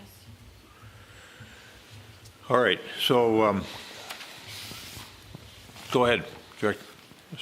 Mr. Bentner.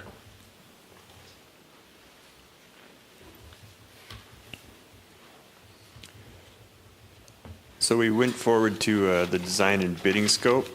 So I'm going to leave it up to you whether you want to just get into more of the, decision check. I think we've been there, or if you want to meet our architect and engineer. Otherwise, I think we've got the deliberation we needed.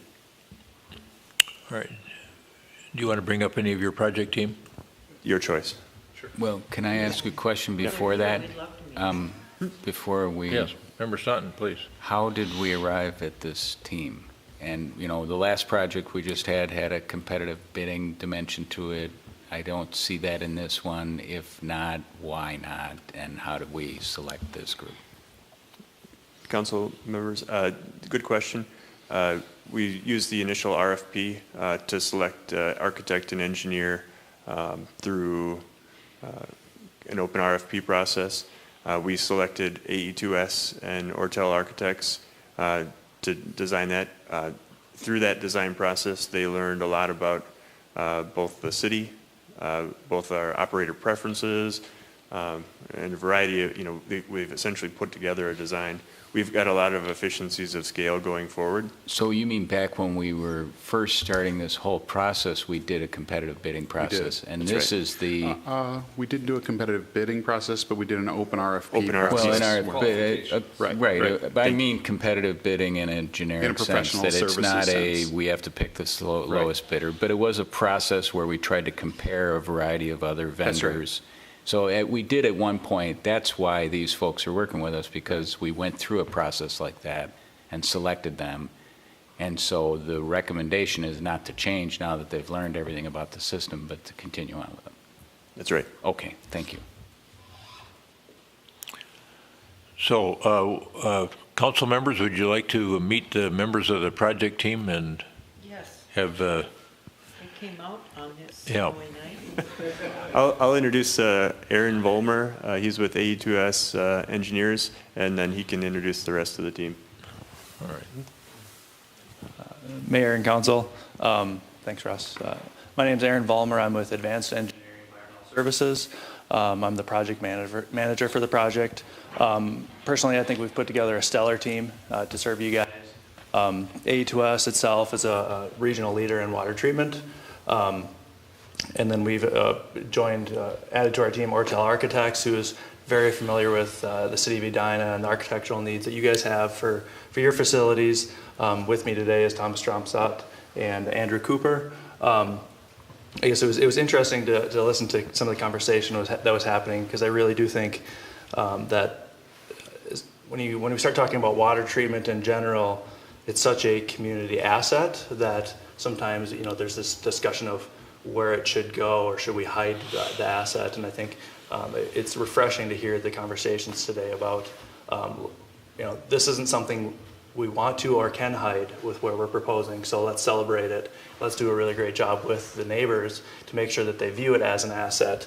And I guess we went through an effort with Southdale, and then looking at the Dublin site as a new site. We did add one more teammate to our team. We added Confluence. They're a landscape architect, because we really felt like we needed to give a nod to the existing site as it is and make sure that we understand that the community has lived there for a long time, and that facility itself has existed for the better part of 60 years, and people have become accustomed to a nice big green field. So let's give a nod to that and make sure that we're going to upgrade the site to something that is a community asset and providing clean, potable drinking water to everyone.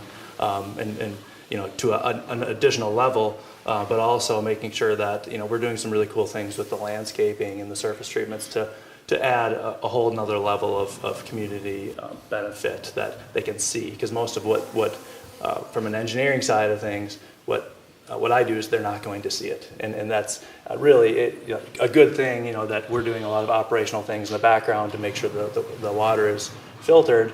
But from a landscaping side of things, that's stuff that they're going to see, we want them to see, and we want them to really enjoy. So we've added confluence to our team as well. So, I guess Ross kind of talked about this a little bit early on, is the scope that we've put in front of you guys today really is truncated in a way that we want to make sure that everyone's on board and comfortable moving forward.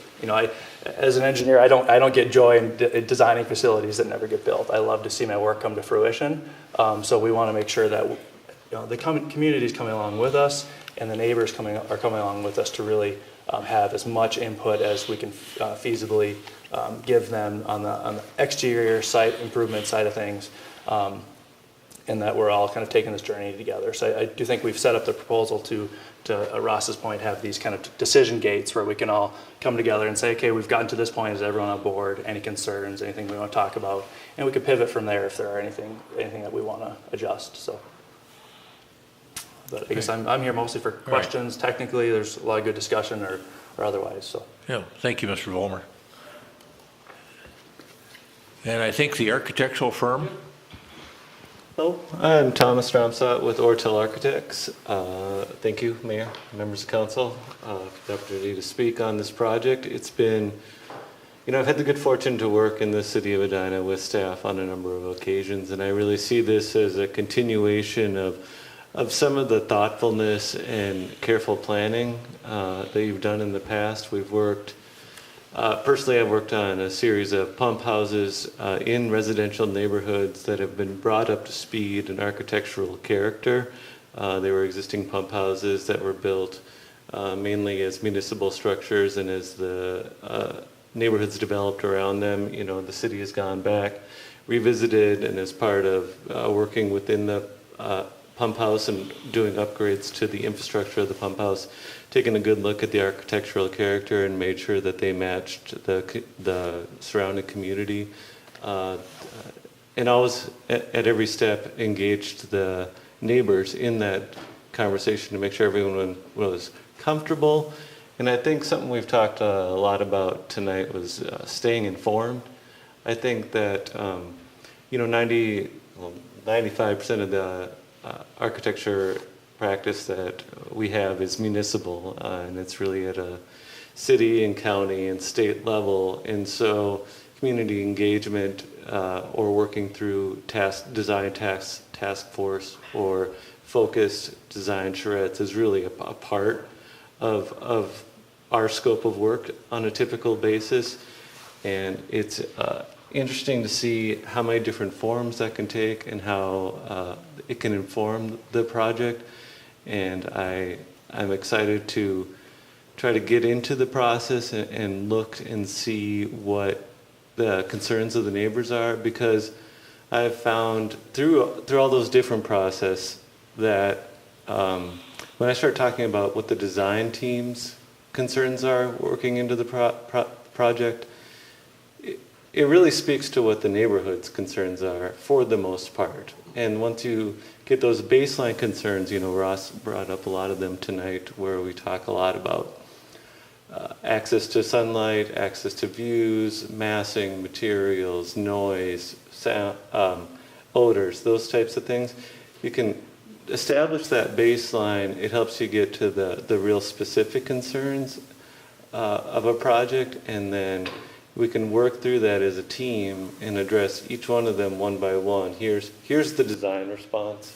Here's the concern, and here's the design response, and come up with an overall concept that hopefully satisfies everyone at the table. So I appreciate the opportunity to continue on the project and look forward to looking at the Dublin site if that's what's chosen to happen. So. Did your firm do the public works? We did. Building, I thought so. The old now, popcorn factory. How about that pump house down on Halifax? Yep. You did that one, that's right in the neighborhood, tucked in between a couple of homes down there. You did that one as well, okay. Questions? Okay, thank you.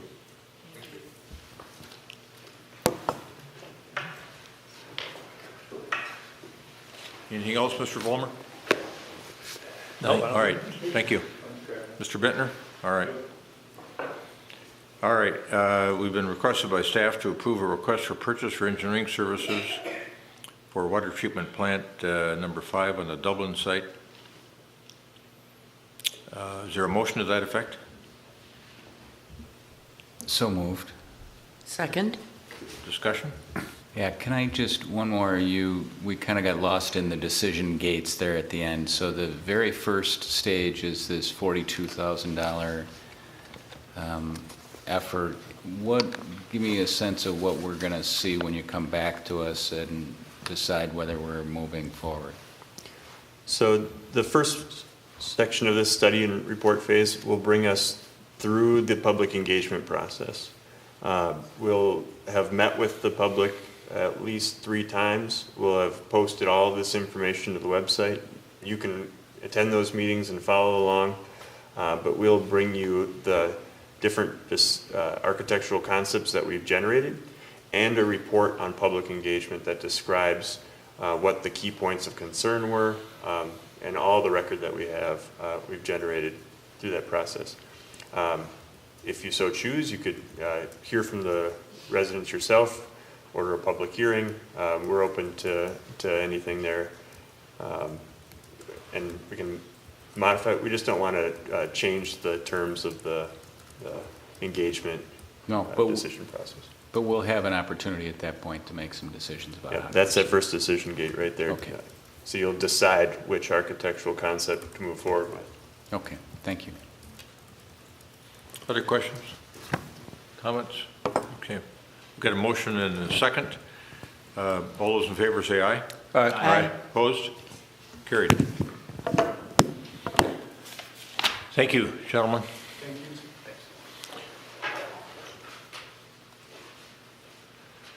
Next matter in this portion of the agenda, and the last item in this portion of the agenda is the resolution number 2019-14, accepting donations. Is there a motion to approve the resolution?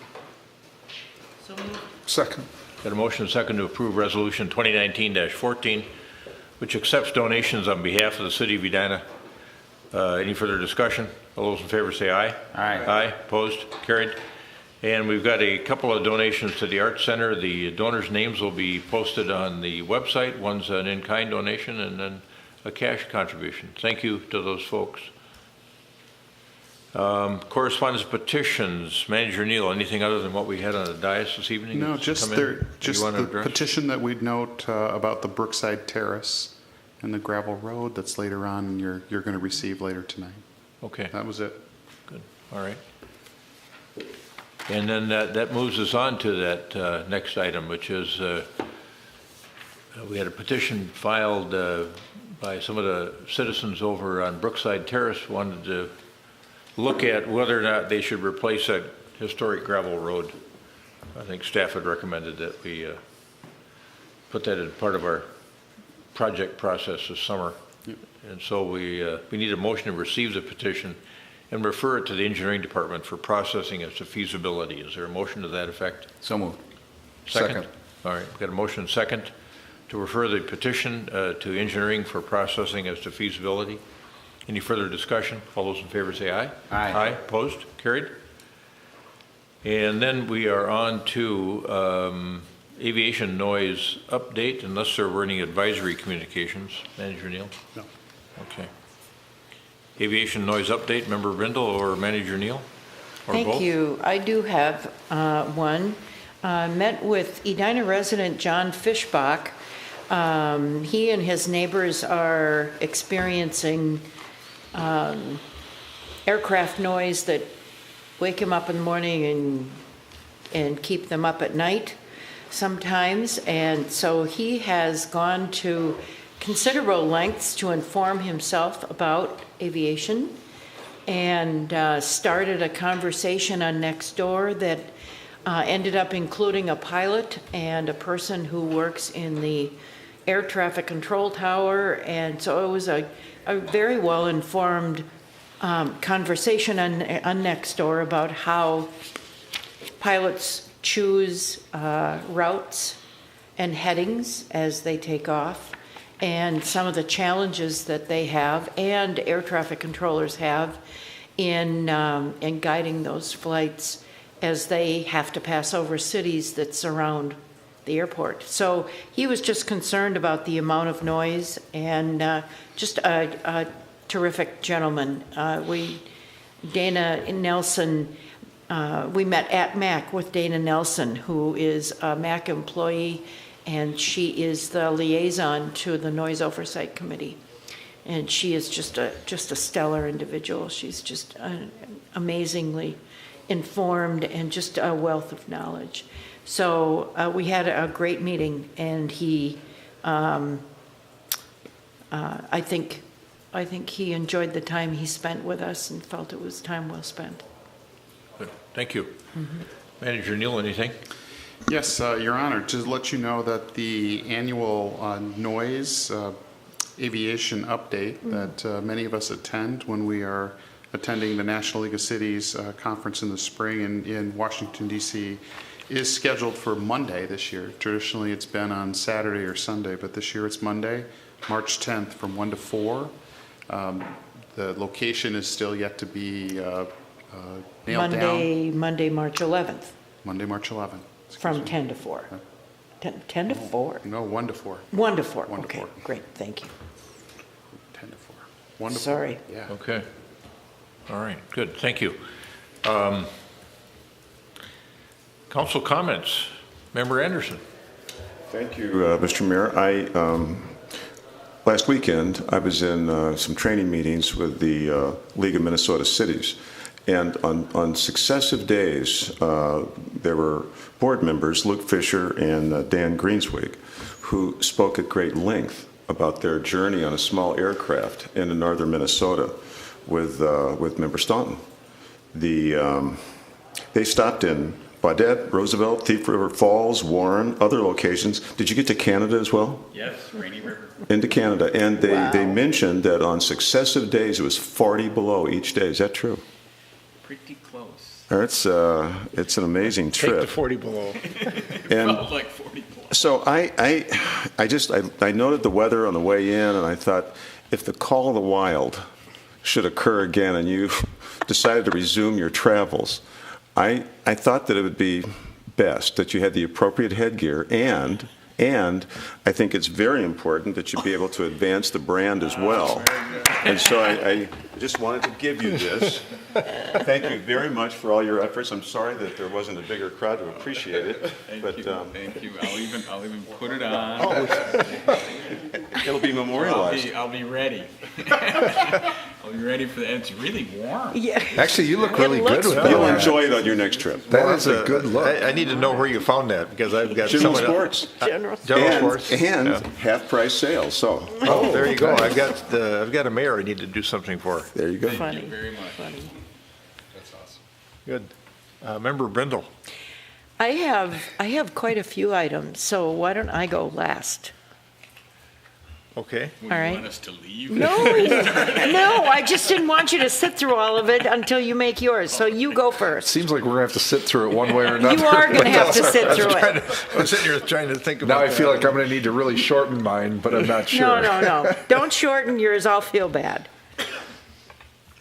Member Staunton. All right, then I'll lengthen mine. Just kidding.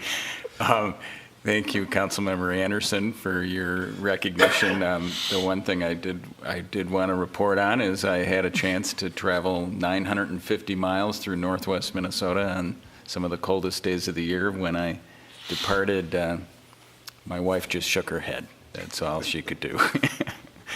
But it was a terrific trip, and I am really impressed with the folks at the League who lead this. I was just on a ride along for this one. They go out and meet cities all over the state all the time, and it's a great way to engage folks. And we are part of a bigger world, and being part of the League of Minnesota Cities is really important. And as I serve on the board, I find it really helpful to collaborate with other cities and hear what they have, what they've done in encountering issues and how we can help and how they can help us. So it was a great trip, and it will certainly live on in legend given the miles and the temperatures. So I just wanted to mention that. And speaking of that, why don't you comment on the council member from Baudette as a sure. So the measure first, of how bad the weather is. Right, the first place, and a measure of how hardy the northerners are. We were at our first stop in Baudette for lunch, and it was probably in the neighborhood of 27, 28 degrees below zero, and there was a lot of discussion about the weather from us southerners coming up to visit, and she finally grudgingly acknowledged at the end of the lunch that, yeah, it was probably a zip up your coat day.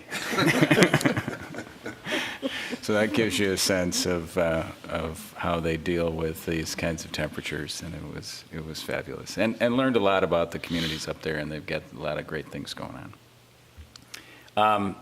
The other issue I wanted to raise is there were a couple of comments of public comment today about the ability to have comment on tax increment finance applications.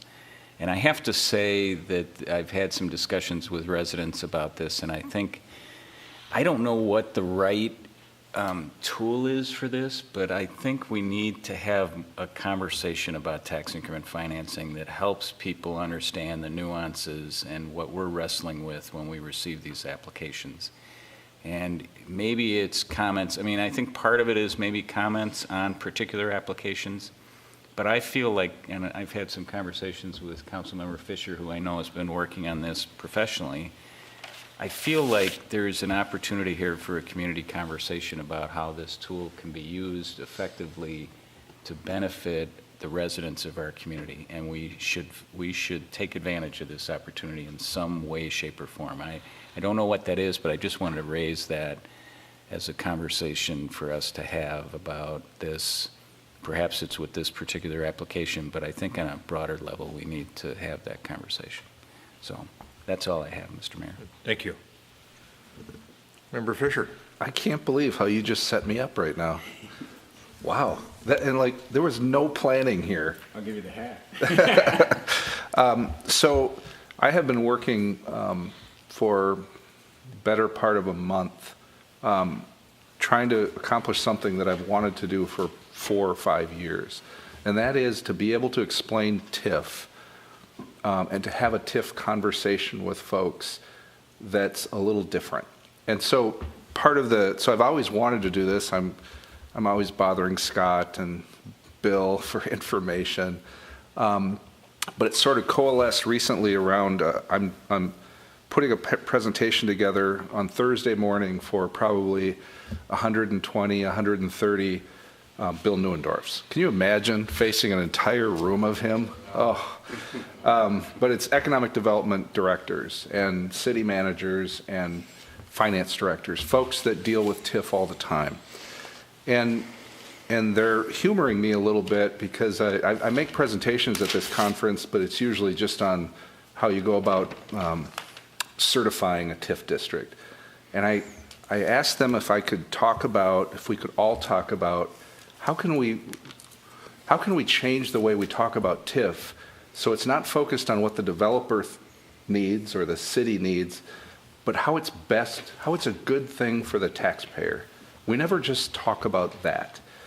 And to have that kind of talk, you have to, I'm a graphics person, so I'm putting together a lot of graphics. I'm trying to put together case studies.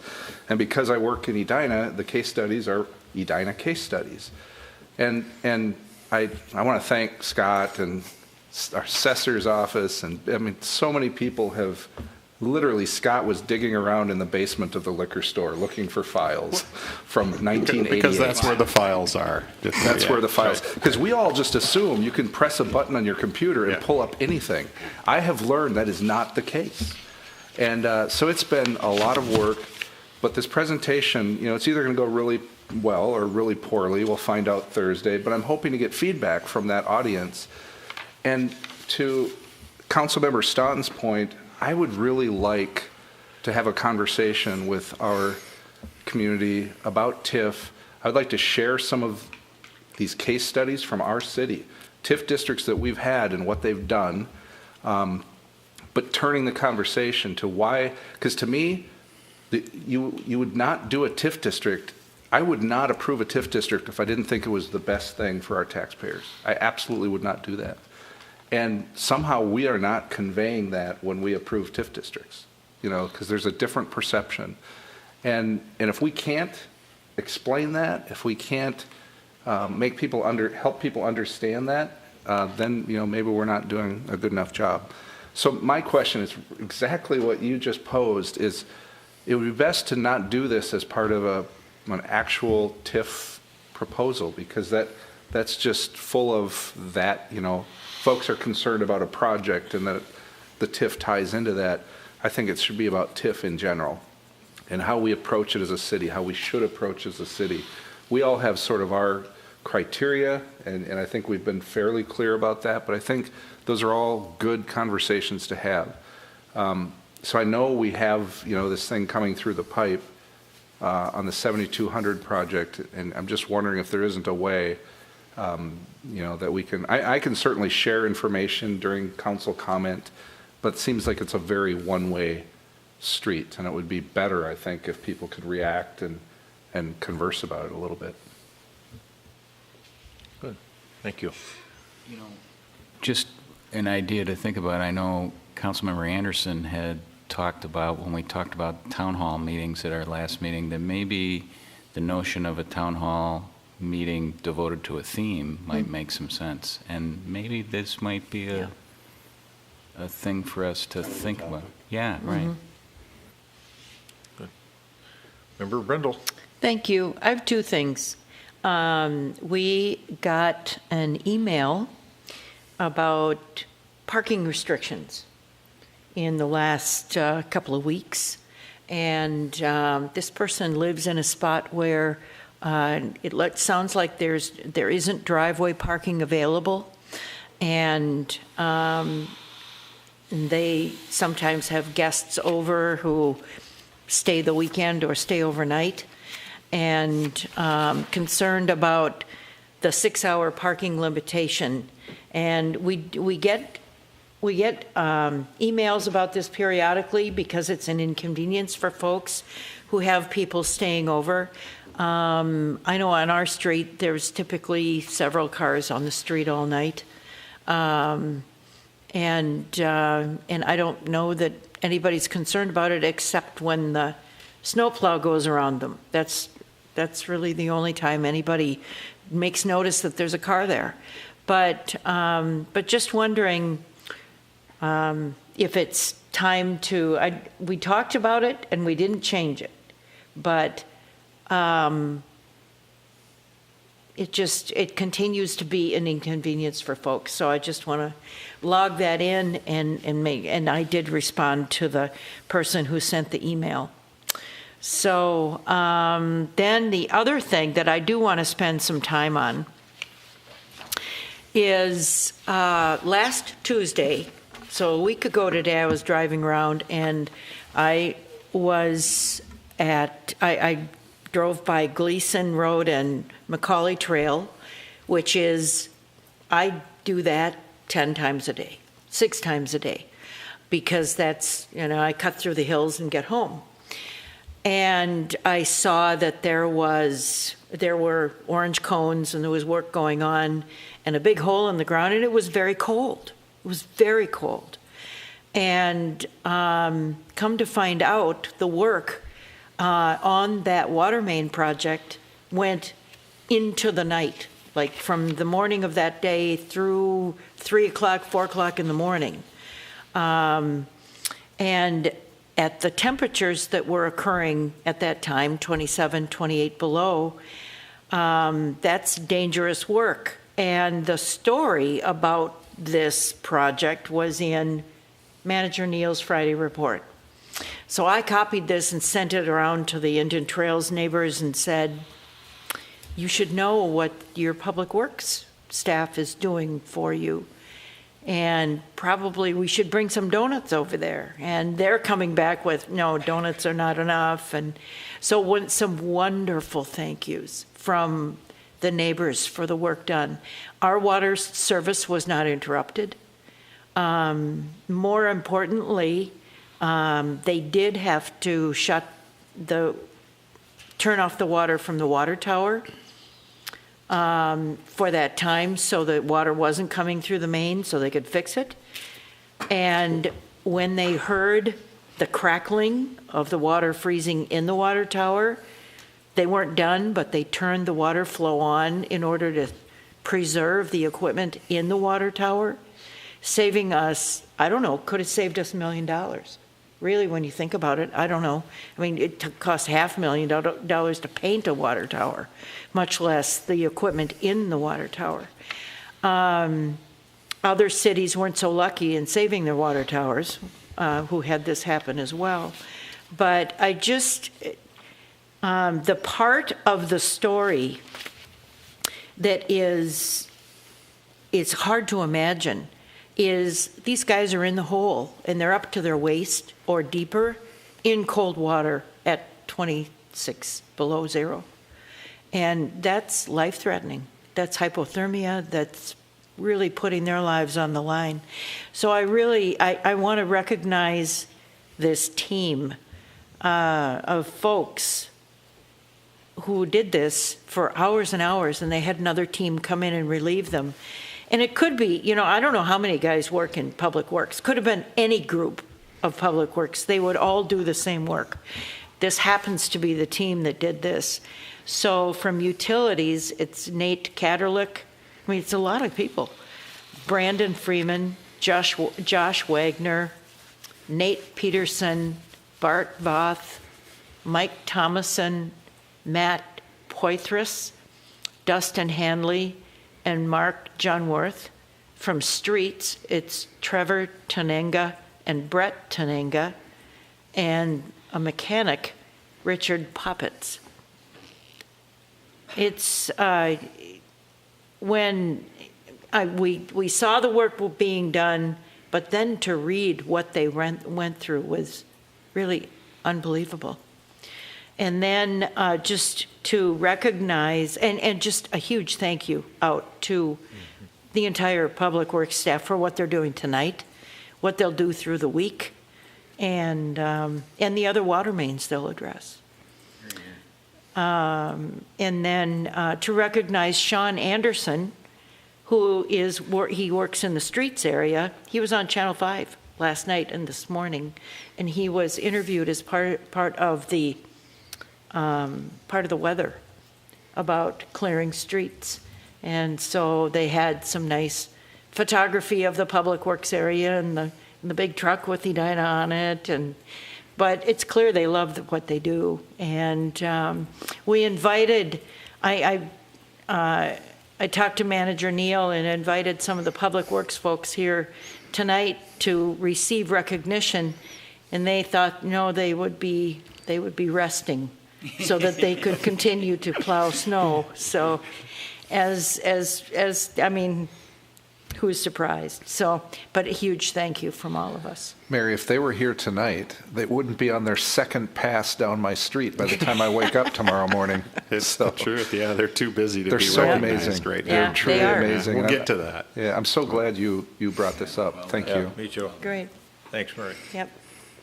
That was great. I heard the story about the 20 below in the water up to your chest with chest waders on, and it was really remarkable. So thanks for recognizing all those people. Anything further? No. They need some hats. They need some hats. Yeah, Actually, Thursday morning is their morning muster, and I don't know what time that would be.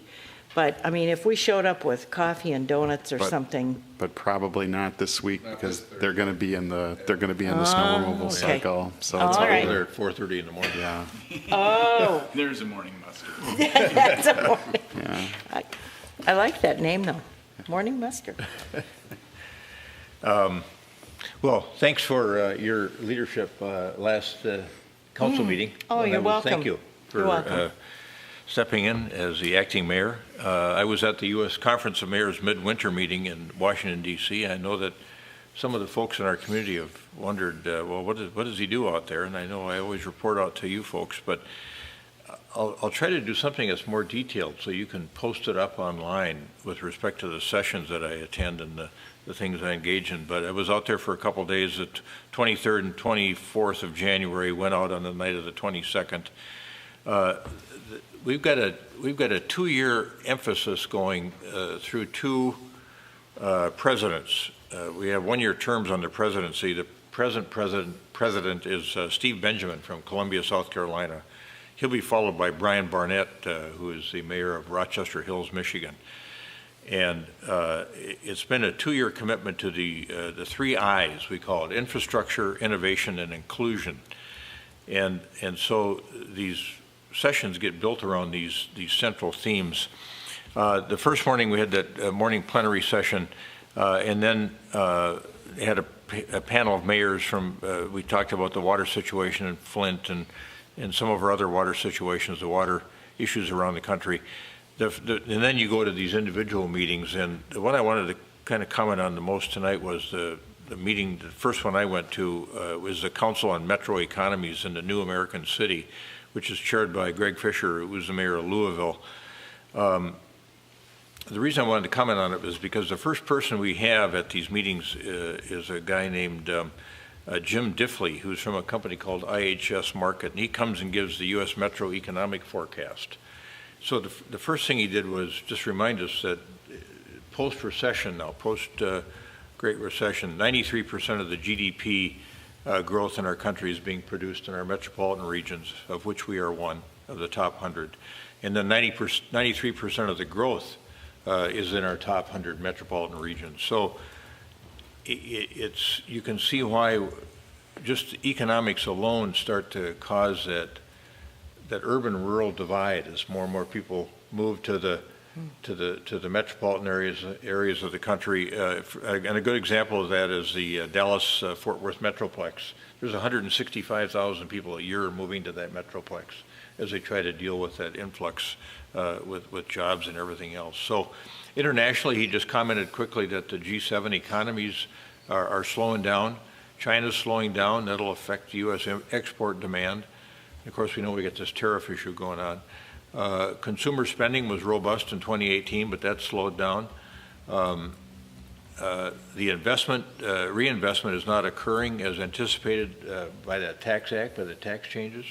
There was kind of a momentary flash of economic assistance, and it hasn't done what they thought it was going to do.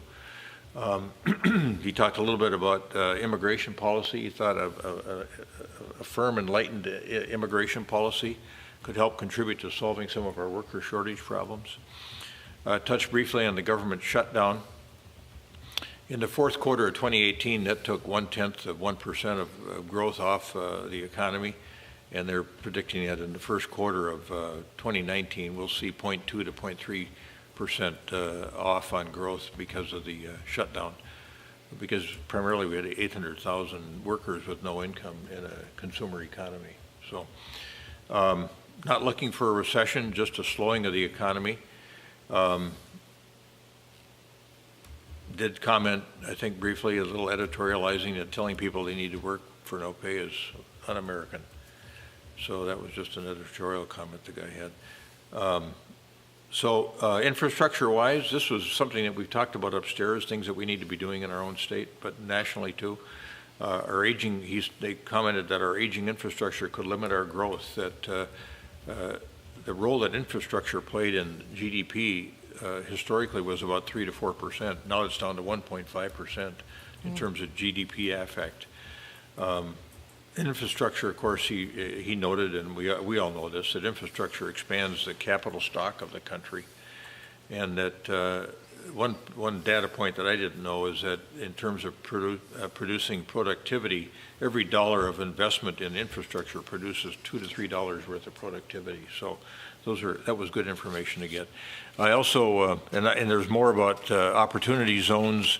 I don't know if the governors in each state have set the opportunity zones. I don't know if we have any opportunity for an opportunity zone in Edina or not, but it struck me that we should review the typology of investments that could be designated opportunity zones. Our medical district, identifying catalytic investments that might occur in our town, and in our what we would like to see as a med tech district. So something else to look at.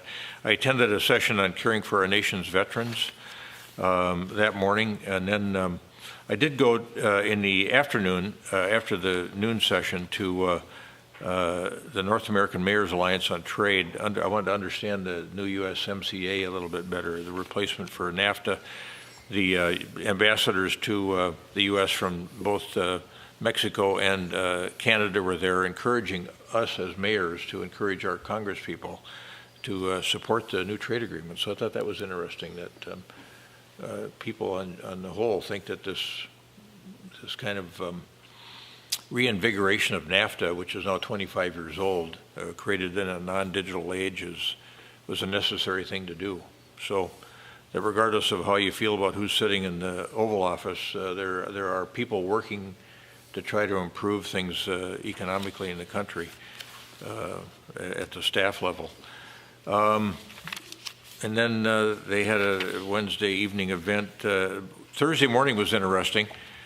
We started out, I went to the breakfast meeting, and then some folks from Target that were here in town grabbed me and pulled me over to their table. They were one of the sponsors of the breakfast along with Starbucks. And then Jennifer Silberman, who is the Vice President of Corporate Responsibility, spoke on behalf of Target. And then we had kind of in sequence on Thursday morning for speakers during different times of the day, Betsy DeVos from the Department of Education, former Vice President Joe Biden, and then we had Steve Mnuchin, and then we had Rahm Emanuel, and then we had Eric Garcetti, and then the young Pete Buttigieg from South Bend, who's running for president. I don't even think he's 40 years old.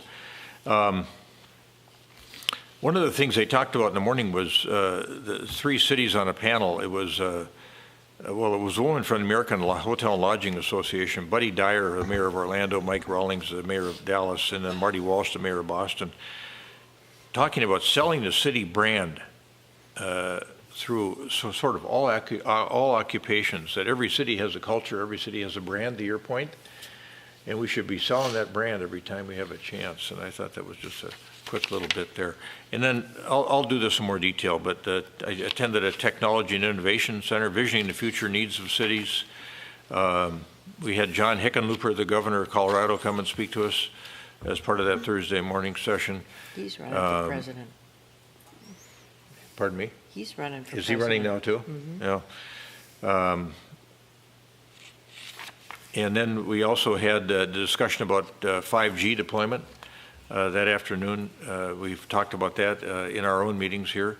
And then on Thursday afternoon, I'm the vice chair of transportation, so we had our meeting on transportation technologies and opportunities. One of the speakers was a person from New Flyer of America, which apparently is the largest U.S. bus manufacturer, and they're based in St. Cloud. At least one of their manufacturing plants is in St. Cloud. So that was enjoyable to talk to them. One of the folks we just had quickly there was a young girl on the cover of Sports Illustrated. I think it was last year. She was a girl that pitched for a Little League team in South Philadelphia, and she's the only girl to ever pitch a winning game in the Little League World Series. And so she was there too. It was enjoyable to have her there. So that's kind of a quick overview of what was happening at the U.S. Conference of Mayors, and I'll give a more detailed report in writing and break some of these meetings down and provide that data so we can maybe post it up on the web for people to see what I was involved in. And I think that's it. That's enough said for me. Manager Neal. None for me tonight. All right. Anything further? That prompt anything further from anybody? Otherwise, we'll stand adjourned. Thank you.